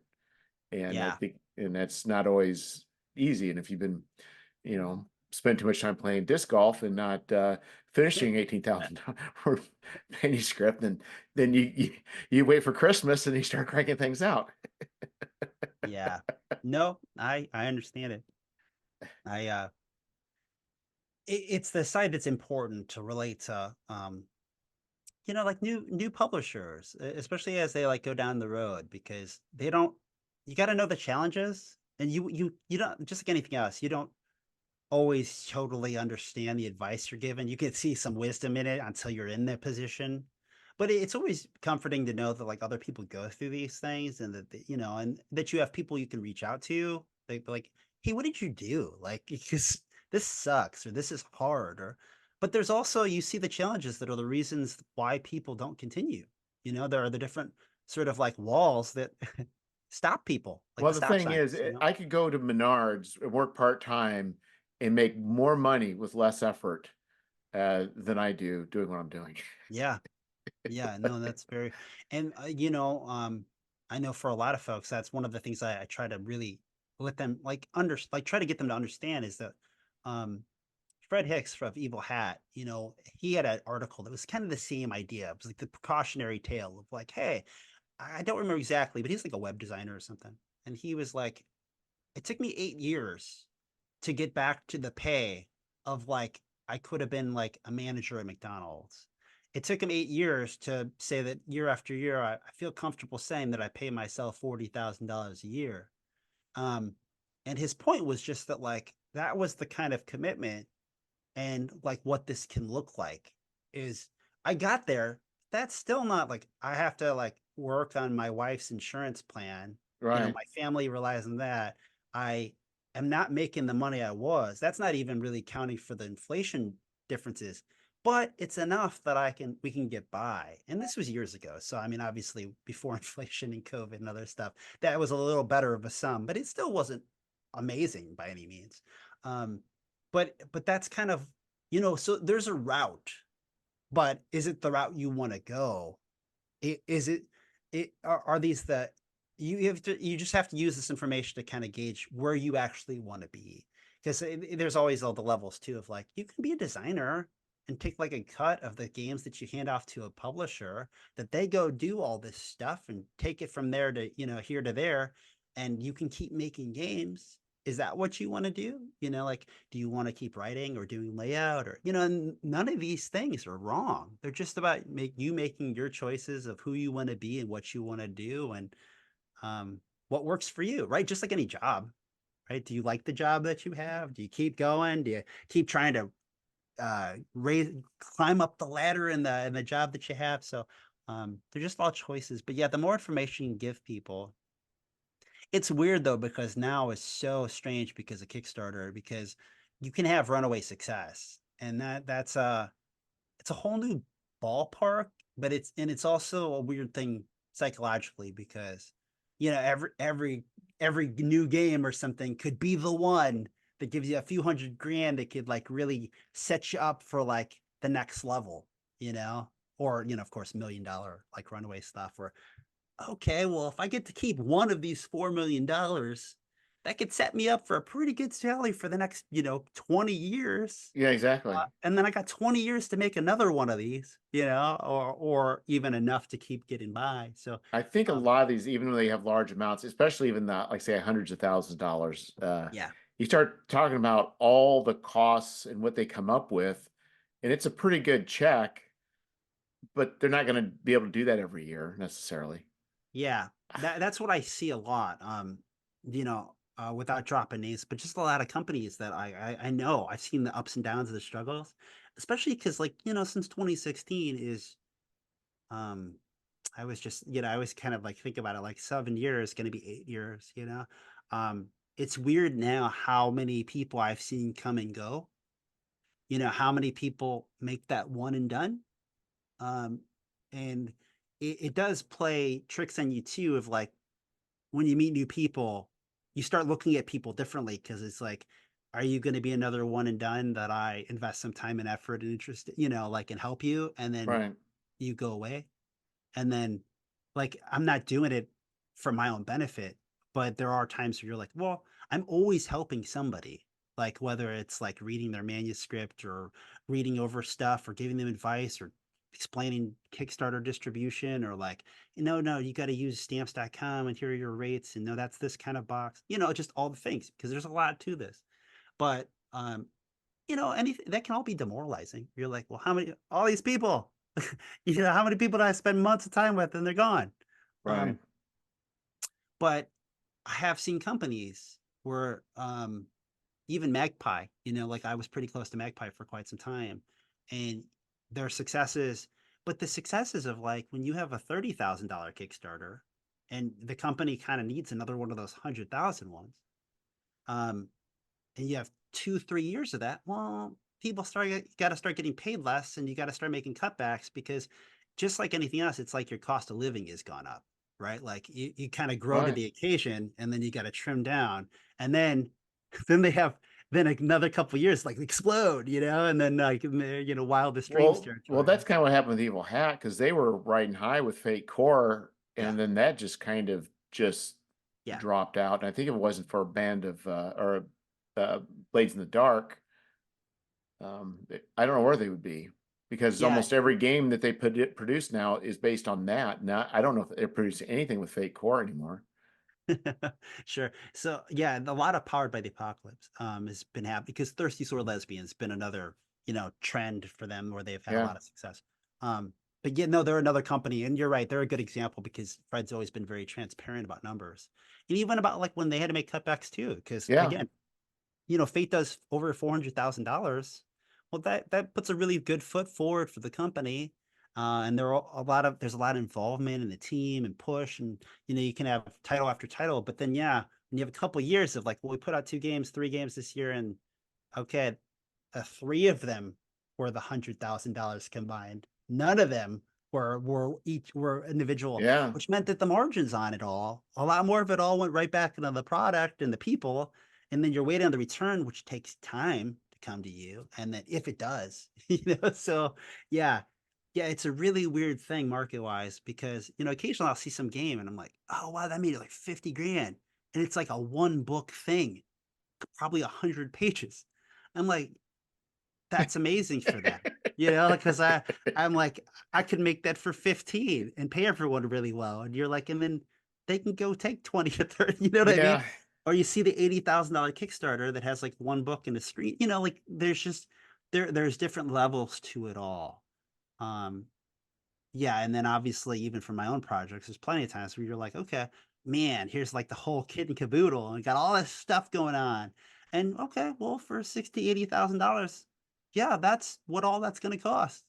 I've done Right, really, exactly. done at the quality levels of like Modifius and Free League and other, top tier stuff. So yeah, it's funny with the levels to it. And some people can just really skyrocket, and just the fact that every new game company and every new game designer sees that, so ultimately it's good, but it is one of those things where like I am sure a lot of us are playing the game. We're like, one of these times we're gonna roll crit success. Yeah, and I think right, and for each of us, whatever that success is different, but it's Yeah. definitely hard to know because it's an investment of time and energy. Going back to you've got a certain amount of time and energy. So whatever product you choose, you're tied to that. Yeah. Yeah. I know that so well, especially because sometimes like, we talk about Chew occasionally when we see each other. And I mean, when you've spent over 2 years, when it's your project Yeah. and you can say things like that, like this and some people spend more than that, but like I spent 2 years of my life, and that was the one. And of course, there's all kinds of other games you want to make, and then all the games that are like piling up that you've promised or gonna publish or they're in the pipeline. And um, but when you really sit there and you're like, this took 2 years, you know, three maybe, and some of them, and then it just gives you a whole different scope, right? Of looking at your career and your interests and all the opportunity costs. Yeah, because I told you about, so I'll be designing Ghost in the Shell, and it's not like that was what I was going for, but then that opportunity came and I was like, hell yeah, give me that. Yeah, I Yeah. want that. Um, but yeah, you're like, okay, well, there's at least another year, like I wanted to make Hollow Knight, like I have a really great idea for Don't Starve. And these are not, even if I don't get the IPs, they're like games I want to make, because I have this really cool idea for what we could do mechanically to make this a really fun, interesting game in the new medium of role playing games. But they just sit on the back burner, right? Because like Right. because you just and it's also why everyone doesn't make role playing games because or write books because they take a long time. They do. It takes, and especially, with mechanics, you need to develop it and play test it. It's not like a novel where you just, keep chunking away at it, throw it in an editor, they come back and you rechunk, it's like there, it's like this mechanic's not working. What do we do? Or, And I think you're we not even giving yourself any credit. I mean, like, there's a whole nother layer of editing when it comes to the visuals. I mean, a lot of times we're like, okay, layout artist, you take all that. But but I mean, you know, again with you, but even Rest in Peace and some other projects, you just like they're you're it's like writing the story but visually. And now it's even harder in some aspects because it's got to also correlate with the text and the game design. And like, so every time I open up a paperback book and I flip through it, and you know, like a traditional novel style, you're like, it's just that ivory page or whatever. You're like, you don't even understand the layers that are missing here that we have to put into the technical, artistic construction of a role playing game, of like the entire feel and uh what it is, you know, like the when I open a role playing game, it's not just the words in the game, it's the look of it, the feel of it, how the graphic design is telling the story of like what it is, you know. So and then all of this hopefully sing together in some kind of an orchestra, you know, for your symphonic piece that, you know, delivers this excellent experience. But it it's a lot. Well, It's a that's lot. just it too. You're right, because like when I looked at I've got, and I'll never play it again, one of those games, Modiphius's Dune. I Yeah. mean, they the typefaces, everything about that is just like perfect. And even I was surprised at just how well um I forget the Fallout RPG. Like they did a really great job of, I think, catching that vibe. Um, but you're right. It's just like it all needs to be to come together at the right package. It's a lot of And energy and a lot all of that work. art is like custom, you know. So then you go back, you go even deeper to the art directors, uh and especially then you come back to the indie part where how much of that's me. You know, it's like the Yeah. one person who's like, it's all, you know, coming back to you. And then you have, you know, we all have holes in our vision and our talent and our ability and our time. And but yeah, but you look at something like that, that's lost on a lot of people. They have no idea what they're looking at when it comes to role playing game, of like all the layers and all the talent and effort. And yeah, I mean, we do have a lot of cookie cutter templates and such. And, you know, I'm not, you know, just to bring it down to like, it's not all this orchestra and symphony and, you know, exceptional talent, Well, I think but the there's thing so is, much of it that's but when it not, works yeah, well, you don't notice it. It's invisible. It's just when it doesn't work, you're like, something's off in this yeah. book. Because books are written, but like RPGs, I mean, like the art is just as important, if not more, than the words sometimes. So, I used to do part-time freelance photography. I did for as a gun magazine. Well, actually a gun magazine company I'd do work for, and I would do these shoots. But then it would go to the person to do the layout, and he put the words on the picture. Sometimes it'd be like a page spread or two-page spread, and there was something about the words with the images that was like it became something more. yeah, And when things are done that way, it's just like it is pretty astounding. And a casual viewer won't really notice it, but I looked at my picture. I knew what it looked like before it went into that magazine, yeah, and then I saw what he did with his words, the way he laid it out onto that image. Then it was just like, that the guy was very talented. It definitely yeah. showed. Yeah, there's just layers to it all. And it's, and again, it's just writing a book is a lot, but then writing a book and then filling it with art that also works synergistically uh, is a whole nother ball game. Yeah, We or you'd make be we like make me, just very saying, difficult products, I you know. got some gaps. Let me look at the public Yeah, domain. What can I well, it's make funny work here? because you could, you know, like you know how like a lot, it's like the GM thing all over again. The game master, the players don't know what's in your notes. Yes. So you can tell me as like the graphic designer guy, I was like, you know, oh yeah, well then sometimes I'm just like, well, there's a hole there. I gotta fill it with some crap. But when I look at it, I go, wow, look at that. Like, and then there was a space and it was perfectly filled with this amazing art that fit the thing. You're like, well, no, Pete, I just had 5 minutes and I grabbed something. We Well, I know don't for always know. for Yeah. one of my projects, I had very little art in it, so I worked really hard at putting like graphical elements in the Yeah. page, and so that way it felt like there was more to it than just the fact that I only had didn't have really any interior art. Yeah, one, it doesn't, I mean, you can get so far. I mean, credit to public domain as well, or, you know, having an abundance Yeah. of art, but like I was looking at, there's a game called Dialect, about how languages die. It's a really great game, but it's got an incredible layout, and most of it's just graphic design. It's great choices.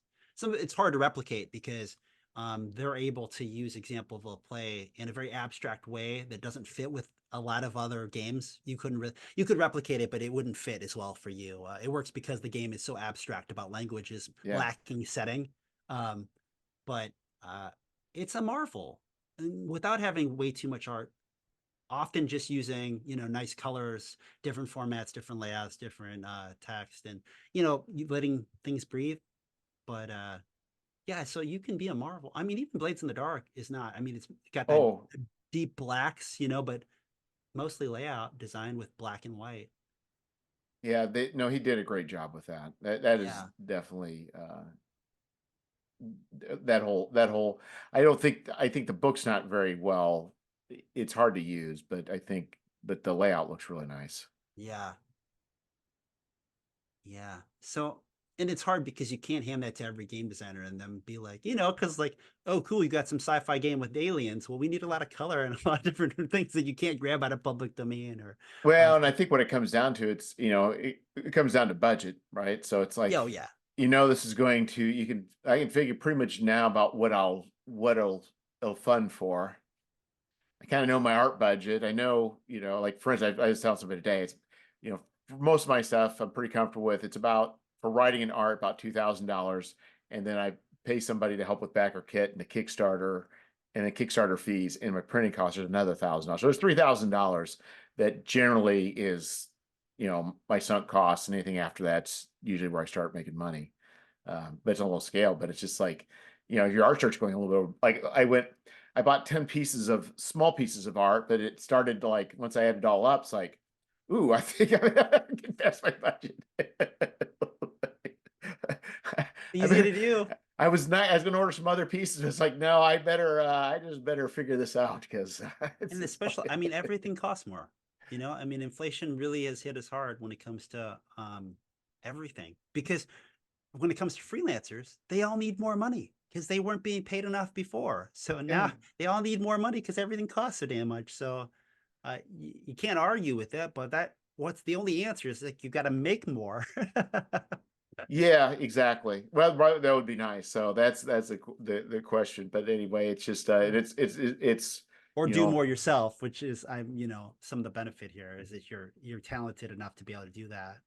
yeah. Well, I think sometimes in general, I have found the way I am is sometimes the necessity is actually mother of invention for me. It's just like, Sure. okay, wait a minute, if I just take this dungeon layout and just stick it here, make that the graphic element for this article, it actually fits narratively Yeah. and it doesn't cost me any more money. So um it's like it's hard, but obviously like things like Chew, I mean, but you have access to art, so that's a little different situation. But there it's like Yeah. you need to be heavy with illustrations. Yeah, the hard one is so the next game is called Memories of Tomorrow. It's one of the reasons I keep mentioning sci-fi and space is because it's a really neat twist of almost like Mass Effect, the video game, and kind of how it looks in the feel of it being like a space opera, Yeah. but then at the same point being very much like the movie Inception. Like it's a real heady, sort of trippy, like diving into people's minds sort of intrigue game. But it's hard because anything that even starting with Mass Effect, like you need a lot of art and you need a lot of visuals to portray a sci-fi world very well. Especially if you have different aliens and races that like don't already exist in art for you to license or something. Um, and that's just a very costly endeavor, from the outside looking in, especially if you can say like this is a niche game, like it's something artistic and avant-garde and um, has a lot of utility and something interesting of like the game tries to get at like what makes us tick, like what memories and what experiences we had that make us make those critical choices differently than you would assume, which is a very neat thing. But at the same point, yeah, it's difficult because different projects require um, different ways to tell the story, to sell it to people, to help people envision what it is. And if you can't do that, you lost them. So Sci-fi in particular is pretty hard. Well, if you're doing color, NASA images might be your friend. Sure. But yeah, combating Star Trek, right? Like Then we start doing, unfortunately, yeah, there's a group of people who really love Star Trek, but for a lot of other people, anything Star Trek immediately bores them. So you have to like, don't mention that. Even if a lot of this sounds like Star Trek, don't mention that because it's too dangerous of a word, a name, So, have you ever played Mindjammer or read Mindjammer? I don't know if I've read. I know I flipped through it. Is that the Fate one? Is it powered by She Fate? did a Fate version, yes, yeah, and it's been heavily, I know I uh, have the Fate copy. yeah, it's she really kind of turned it into not Fate, but and some of the Cool. Fate people of the forums at the time were all like, Bothered by you it. know, Yeah. It's neat but because the Forge in the Dark community is very interesting right now because they're so okay with it. yeah, We're like the Powered by the Apocalypse community and like the Fate community and so on. It seems like these big, huge communities around systems that were in the indie movement were a lot more stalwarts of like it's got to be this. And then yeah, Forge in the Dark has been very unique in that way that like all of these different titles um, can vary a lot mechanically. So yeah, much so that you're like at risk of like alienating the people who like the core product, the Blades in the Dark stuff. So yeah. it's interesting to have a community so different, But maybe that's evolution. I don't know. All the game designers out there. Well, I think, yeah, I don't know what it is. It is, there's always gatekeepers, I guess, wherever you go. And it is strange. But anyway, the idea is they have got these memes is I think a thing where it's societies and worlds and disrupting thinking. And you can go very abstract with it in the fate wise, or you can also do the just the normal Star Trek stuff. You said it. I'm in the background opening my PDF folder, which I know I have Mindjammer in, and putting it aside so that I don't forget it later. Yeah, Because yeah, there I might get, be something inspirational out of that whole yeah. thing. And I definitely did not consider it because it's just been hiding in that folder for so long. And I know I think I even have it in a Fate folder because when I looked at it, it was a Fate game for me. So Yeah, I really tried to like Fate. I really gave it a try, but it just long term it just didn't work out. I heard you mention Savage Worlds, and I find a lot of people like one or the other better for like kind of what it is because they're both very pulpy. They're great for those like Indiana Jones games of like, why does Short Round live? Yeah. The Temple of Doom. Like because he's a star. That's why he Yeah, lives. exactly. You're a PC, you're a protagonist. That's why you get away with murder. And they Well, both I think if you take Fate, I think it portrays like if you were to play the episode 4 of Star Wars, that's very much Fate. yeah. Yeah, 100%. Again, yeah, you're right. Like it's just got strong protagonist characters. Yeah.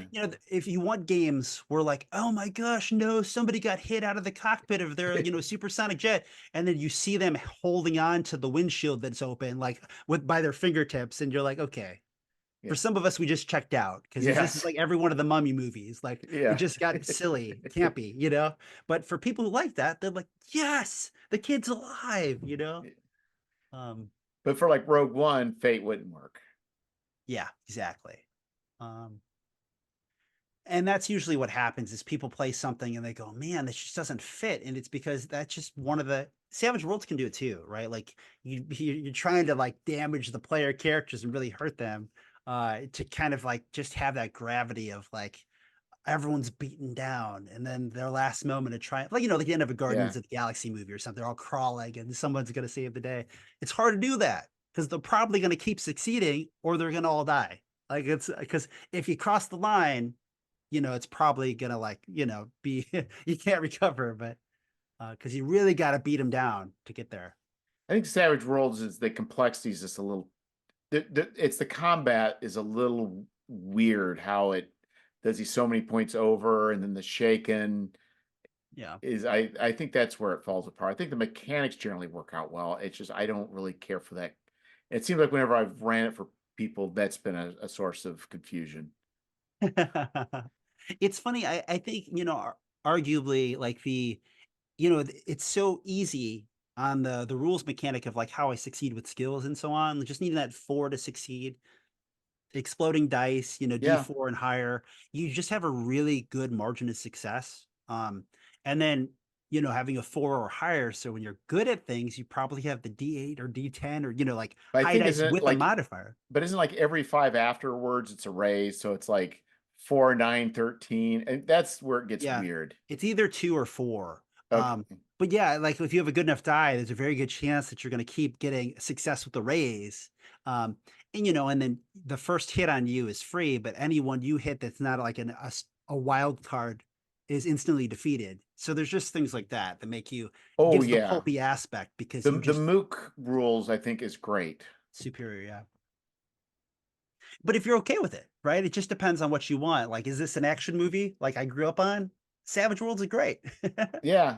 Or is it like like a war, like I'm thinking like Mutant Chronicles, like it's some kind of like there's like you said, where there's a lot of mooks and henchmen, where we can play that off like, oh, these are disposable bad guys. Well, yeah, we can just blow them away with our gun as we run through, but then we run into the bad guy, like the boss or the mid Right. boss generals, and so it could feel like an Avengers movie, right? Which is really what we're seeing when it's pulpy, right? Like they're just going to be so much better than the general average guy, but until they run into challenges, and it's going to get like epic. Yeah, and that's one thing I've enjoyed different games is that have had mooks and how they've handled them. And they've all had their little takes on ways of dealing with them. And I think it's even including like Cortex Plus with the dice pool system. It's just Yeah. I don't know. I just find it kind of interesting how really games are really just still abstractions. We don't really think about it that way. Then you Oh, sure. start seeing how they handle mooks differently than everybody else. You're like, wow, this is pretty abstract. And I guess it's all abstract. It's like Yeah, for sure. Right. Yeah, it does take you back to all the days when I like in my case, like I said, Shadowrun. Like we played so many game worlds and so many ideas in Shadowrun because it was the system we knew and we made characters for it. And we just homebrewed the setting, whether we played Fallout and things before there was the game, right? We used yeah, maybe we made our own systems or kind of based it off of something that existed. So they all can do it. Just especially now, you're like, they don't do it well. They're not designed for that. Or you could do it, but like maybe I would design it differently. But they could all play because, like you said, they're all still just abstract um simulationist views of how you could simulate the thing, right? It's some kind of we gamified it, right? we We do. gamified some kind of narrative. So it is funny sometimes when you meet somebody. Well, couldn't I do this with that? And so much of me is like, no, because like, but yeah, of course, yeah, you can. 100% you can. Yeah, I used a Toyota Corolla to haul all sorts of stuff, and I went to go pick Yeah. something at a contractor. He's like, thought I had a truck. He looked at that and was very confused. I'm like, Yeah. well, it's what I got. Well, especially when you get stuff that's universal like Fate or Savage Worlds, where they're very similar. They're almost a taste, right? Like, and the taste matters because, like you said in the beginning, when we were talking about like, well, I don't want so many modifiers and complications on every piece of accessory that I modify my Right. weapons with. Well, this game doesn't have that, but this game does, but it only has one level of it, so you kind of, I like that game because of this, but I want a little more of that. So you find that game that just kind of was written for you, right? Like, Yeah, and I guess that's why we also have all these variations of D&D. yeah. Yeah, because everyone played D&D and was like, it'd be better if it was this. And you're like, that's D&D, dude. But like to them, they're like, it's exactly, but it fixed the one thing that sucked.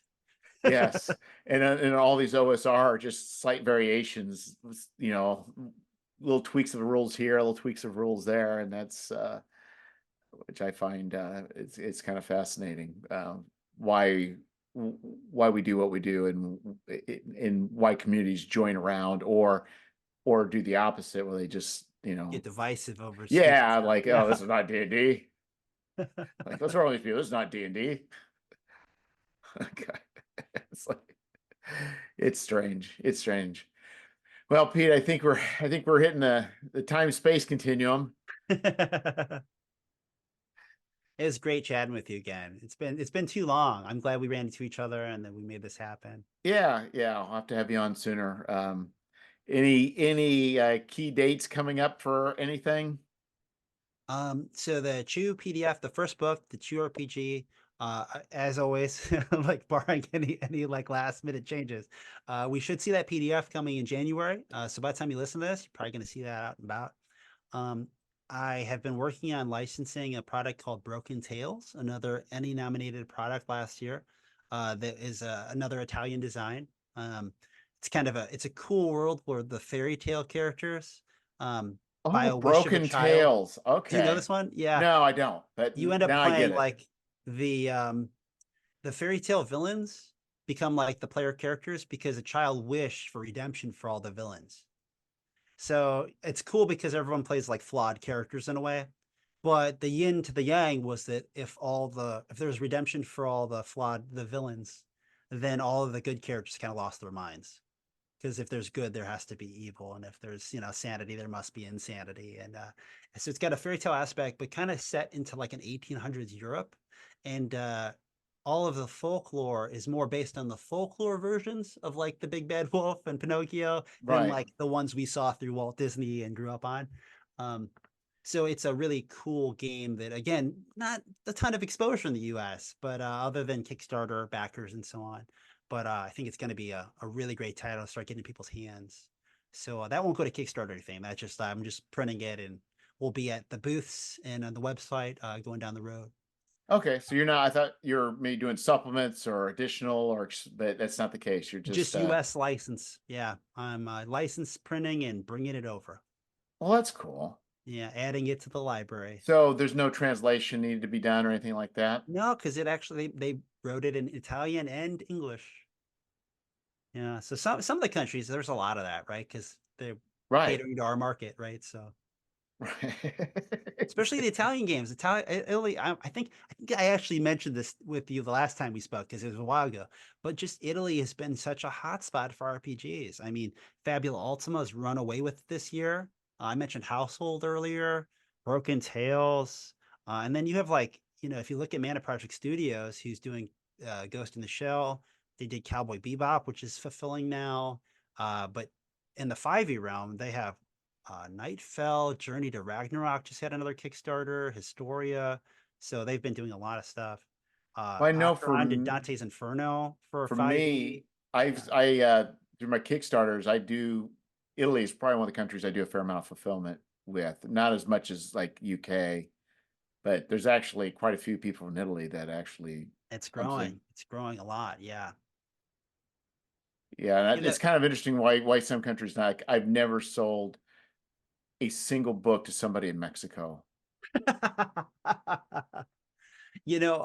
it's unfortunate because some countries are also harder when it comes to what am I trying to say?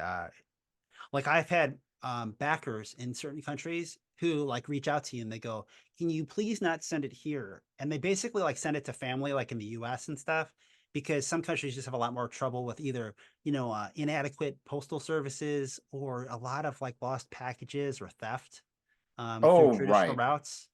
Right. Um, We may complain a lot about stuff that goes on with our government or our services or whatever, but yeah. boy, there are people in other parts of the world that just have a difficult time. Some Way countries worse. in Europe, obviously some countries in the Middle East, South America. I mean, there's just a lot of countries that struggle with a lot more things like that. And then even the cost of customs and stuff, where they kind of get hit harder because the traditional distribution lines end up in customs with brokerage fees that are insane. I've Y- had people like my first game, somebody was in South America and they were like, I really want a copy. And I was like, I tried to get their address to just send them one, because like they basically were like, it cost 8 times what it cost for you as what it cost for me. And I was just like, oh wow, so like this game, it's $20, it cost them like 160, you know, before shipping. You just think about like what that means to someone who wants to get into the hobby. And as the publisher designer, you're like, dude, I'll send you one. Like you can just have it if you were even considering that for a second. Here, you can just have one. But yeah, that happens. You don't realize, yeah, what's holding people back, right? Or blocking their gatekeeping them. So Yeah, for me, what's been good for international has been using Lulu, but Lulu's oh, not cool. in. I don't know if Lulu's in South America, but I know that it's Yeah. the only thing that's really kept me being able to ship in within Europe. at a reasonable cost, and even Oh, uh, good. Yeah, I didn't know that that was a good avenue still. That's great. yeah, Yeah, I know, Lulu does pretty good. Their quality varies. which goes for a lot of, I mean, It's like, I know Mixum gets all the love in the zine community, but they've also get all the, they're like the Vistaprint of, books, right? Like they always find some company that makes sense locally or the best priced within their quality control, right? yeah, Which then means that you're still getting different printers every time, so it's not I going to I've be had identical. better luck with Mixum than I have Lulu, but I know other people have had nightmares. Yeah. Yeah, I So remember I used to Lulu to my first game. I printed like a playtest copy just to have one so we could use it for playtests. You use Lulu, so I always think kind of fondly of them. yeah, no, they're very good at what they do. And they also have really good fast uh support. So if you have problems, where for a while Mixum, I think COVID time they were hit. They didn't have anybody. It was awful, but Yeah. So they're I a lot remember better laughing now. because I'm like, compared to me, who I'm always dealing with people who English isn't their first language, so I'm sure it's a lot better. That said, I work with wonderful people, but there's all kinds of complications and regulations, and Oh, right. you get hit I with, we need to sign this form because it's something by law, and you're like, I why like, what is this, what country are you from? Just a lot. um yeah, but well, if you want competitive rates, yes. Well, it sounds like you've got a pretty solid 2024. Chew is on the way. Books are, I yeah. assume, not going to be.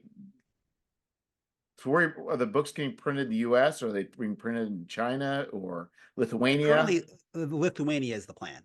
um I Uh, just leave it at that. Lithuania is the plan. so I thought about going, I don't know if it'll come to that, but I actually had a guy reach out to me. I forget this guy's name. I don't know if it's the same one, from Lithuania. Yeah, Uh, Standard Impressa does like all of Modifius's stuff and Free League for the most part. I mean, those companies have occasionally, I okay. can't speak for Modifius, but like Ian World, there's a lot of Rowan Rook and Deckard, a lot of the major companies you'd think of that are especially like out of the UK and Europe, go through Lithuania at Standard Impressa. Yeah, Um, that's the company. yeah, so I'm not surprised if that came across your He radar. reached out to me, Good, yeah. Yeah, they and have many different sales associates. I don't know anyone who uses the same person, so I don't know how many there are. Um, so I was thinking about doing a hardcover well, I wasn't originally thinking, but I interviewed a guy who did a hardcover with a ribbon with a foil embossed hardcover, yeah. and it was like the price of just a plain Jane Mixum book. Oh Uh, yeah. Oh and yeah. I'm thinking I got a project that would look really good on, but you got to just determine whether, because it's, I don't know how you do proof copies. A lot of times proof copies are, they give you the pages.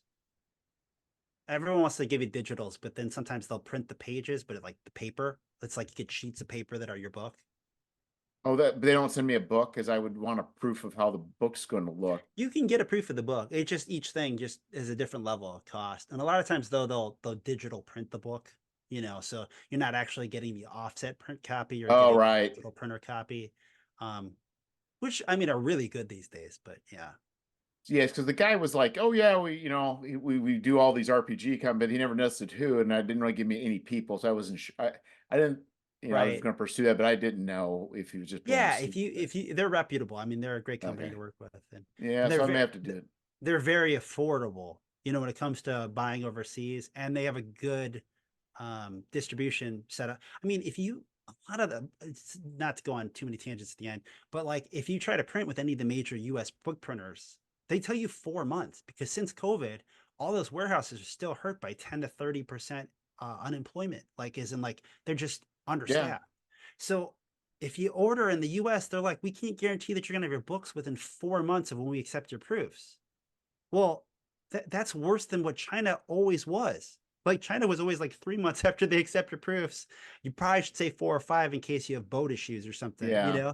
But and this is pre-COVID, but I just mean that like uh the fact that today a lot of the major printing houses, like it's faster to get it from Lithuania and it's 1/3 the cost after, currency exchange, you're just like, it's a no-brainer. Well, Uh, and I was like, "Well, I don't customs and all that." He's like, "No, we got another company that, we can work with and we'll handle that." So it's like, well, especially if they're sending to you, there's like no problems because you don't have any VAT and they're no. sending it to you. So the customs aren't as bad of like it getting to you in the US. You're more worried about like it going through customs on their end where you're not there and stuff. But Well, I just know, so I work for a company and occasionally, we send stuff. So I work for Caterpillar, and we'll have, like, say, product from a supplier or whoever goes bad, but we'll end up sending it to another company to repack it, and they'll put all the proper paperwork. I just sure. know that things aren't always as simple as just putting a stamp on a envelope and just putting it in a mailbox. I just don't know what complexities there are with, Yeah. especially if you order, let's say, $1,000 worth of books, and now we're because I've had United States Postal Service do some terrible things to me with large boxes of books I've sent out. Um, I That think they, sucks. I think they purposefully have put them to the side and purposely lost them. I really have evidence, I think, to show that, and they really don't care. They're like, "This is a 70-pound box, book rate. No, we're not dealing with this." You're like, especially because I think 70 is always like a cutoff number. So you're like, Yeah. you're like, it's 70 on the dot and it's media mail. And they're like, yeah, F this guy. They did, and they even cut off the actual the document that was on it, the label, and sent it to us in an envelope saying, "Yeah, it was lost. Here's the tag." I'm like, How I'm can this so be? You cut this sorry. off." Yeah, it was twice I've done it with.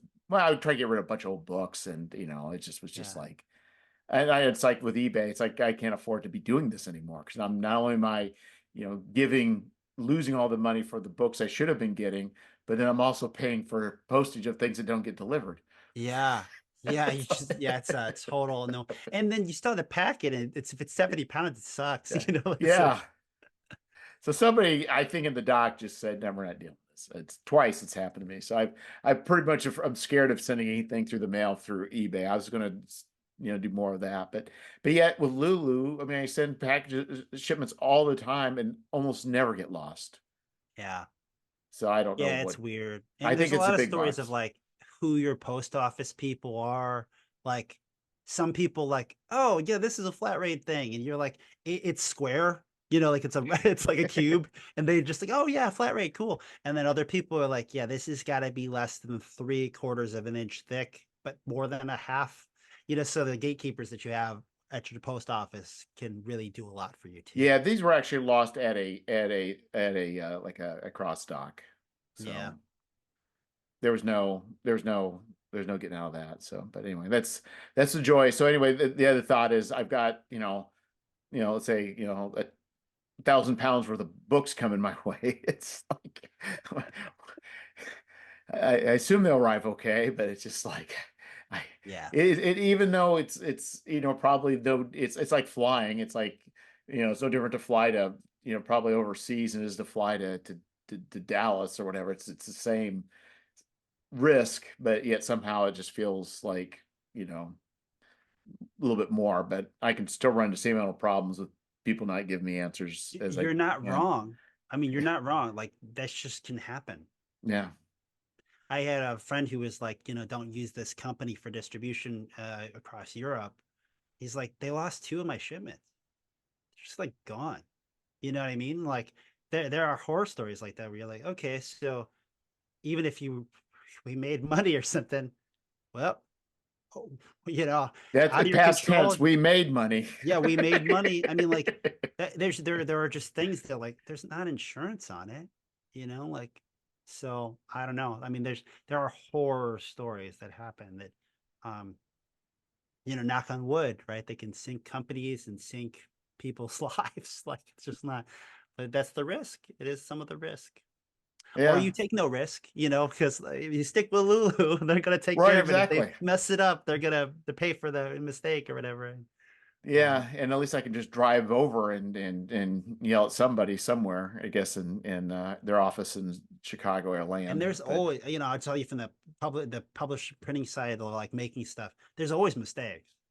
But again, do they fall into the, you know, what happened, but nobody else will ever know, because like you just knew the thing happened, but everyone else is like, oh yeah, oh that was a mistake, or that wasn't supposed to be like that, or that happened because of that. yeah, I had a Lulu Bookcom proof copy, and I know I had an 1/8 inch bleed, and I'm like, whoa, how did this still go wrong?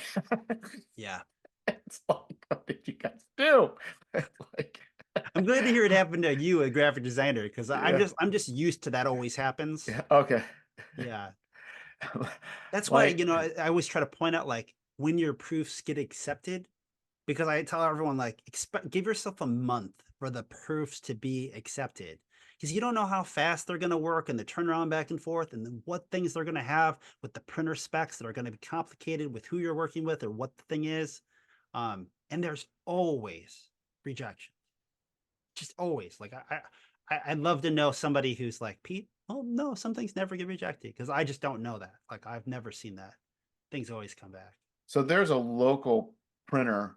One time I looked at maybe doing some books there. I never haven't gone back, but I thought, but if I was to retire, maybe I could go work there part-time. That's cool. Yeah. And maybe I can get the books exactly how I want them, perfect, and at a discount. But I was like, I don't know, it's still going to work out price-wise. But Yeah. yeah, it's crazy. It's just like you say, it's risk, and it's how you can say, yeah, we've made So X amount of scary. money. The next thing you know, you're buying books again. It's just so scary. Yeah, and I mean I know that firsthand and been very fortunate, but I just think about, and you don't stop thinking about these risks. It's just like you order the thing, you're waiting for the boat to come, and you're like, well, what if this happens, or what if that happens? Because somebody's boat gets knocked over occasionally, and they got a whole bunch of things on it that all get to the bottom of the ocean. Yeah, or just a fork truck. Well, yeah. Yeah, I had a friend, and that was their books were printed in Canada, and the hundred slated to go to the distributor in the US. Yeah, and what arrived in garbage bags of what because they wrapped the boxes that all had fallen apart in garbage bags that had now holes in them, because they were just traveling as garbage bags holding the boxes of books that were all falling out. And then the person who got them, like, you just pour them on the ground, they're all ruined. They're just all ruined because they're all bent. They're paperback books. They're just all ripped out of shape and falling out, and nobody like tried to fit them back in a box and tape the boxes shut. Yeah. They just were like, okay, we'll pick it all off the floor and put it in a garbage bag and tie that and I stick the ain't got label no and keep time it for moving. this. Get the garbage Yeah. bag, Sal. We're doing this. Yeah. Yeah. And see those pictures? And that was not even like a big, that's not the boats or anything, or Yeah. the docks. That was just like Canada, I don't know. So yeah. Well, hopefully your books arrive safely and they get Yeah, all right. mailed out and then I don't got time for them to not work out. yeah, that'd be exciting. It's been all this time. You finally get to see the books in the hand and back to your backers. Yeah. It's been fun because even with PDFs, like, when I saw you in October, we didn't have as much of a luxury, but like in December, like being able to flip through at PAX Unplugged and show them like the PDF and go through, and people just being like, oh my God. Just because nobody's seen this much art, so it's So like, you got the heading uh, worked out with your designer. oh yeah, yeah. There's been a lot of that. So for the most part, yeah. I mean, it's so. I should just say yes, because we've happily figured out these things, and we've moved on, and so much of it is done. You know what I Yeah, mean? Like like a marriage deadlines. relationship. Yeah, but Yeah, I'm your boss, but hey, don't do this. But he's like, well, but this. You're like, well, yeah, but this, and but yes. yeah. The visions, the difference of visions, and you want that fight, but you just don't always want that fight. That's Yeah, just what exactly. you want them to care enough to fight, but yeah, you don't want it. Yeah, you may be right most of the time, but this is that one exception where no, Yeah, I really, really want this. yeah. Like, Yeah, you got to pull out that card sometimes. Be like, hey, I pay the bills. Slam, done. It's trump card, you know. You got to give him a Comic Sans T-shirt, something. I don't know what. Um, That's funny. So okay, well, I'll let you go. Thanks again, Pete. And my pleasure, Jeff. are you gonna be at Gary Con? No, it's on my radar. They're really hard to get into too. So I started thinking about it around game whole time, and it's Yeah. way too late at that point. So maybe 2025. I think about the year because by the time I was actually thinking about it, it was too late. And this year, we talked about it, but right now I have 10 shows scheduled for the year. I am trying to cut back a little bit. Um, because a lot of what you said too, like there's like 10 hours before and after all the travel of like Yeah. the inventory and the ordering and making the price cards. And I just clearly I need to get publishing back on track, and I got a lot of games in the pipe, and um I can only control what I can control, and I can give myself a little more time. So I have to find what, I have to make choice cuts, right? Of like what obviously if you're making money, it's hard to make cuts, but some of them are like, okay, we're not making that much money. Right. Like let's cut this one out because the time is just also valuable. So yeah. And I always got people too, the team members who were like, well, what about if I do it? And what about if I do this? And you're like, yeah, so I'll probably try a little more of that too. But It's there's hard. all It's hard losing control because and in the risk, it's all yeah, risk, right? Business is all risk. Like it's cool if it still makes money. right. And It's right now and you're driving my van with all this stuff, and not that I don't yeah, trust you, but this is kind of a different situation now. yeah. Yeah, or you're shipping stuff and you didn't used Yeah. to ship stuff, and you're like, well, and you really scrutinize people, I mean, maybe too much. I mean, I know I try to, the 80-20 rule with people is supposed to be like, well, if they do it 80% as well, you gotta let them do it. Because sometimes you got to set a line for yourself to be like, you got to let them do it because they're not going to be perfect, because perfect is if you did it. Right. And that's not Exactly. something that, doesn't even make it the right way. It's just that's Right. what's perfect for you. So Well, you because I gotta, think when you're dealing with conventions, it's like any other thing. There's always things that are going wrong. You're having to figure things out on the fly. yeah. Yeah, there's nothing's cookie cutter, nothing's perfect. So, but it does help now that I have more experience, people in my stable that they are more qualified to do it and more Right. capable. But yeah, you think about the things where like, well, what about when I'm the one who wakes you up? Like Yes.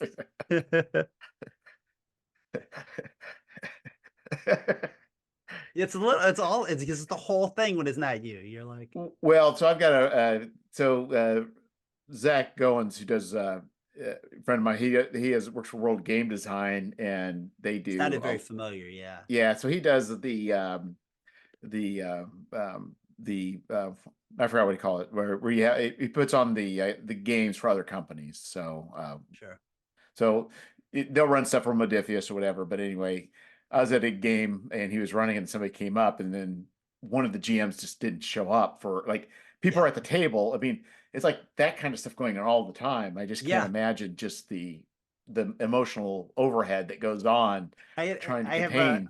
I had this guy come up to me and was telling me about a game master for a game that it's one of my GMs ran, and they wouldn't tell me who it was.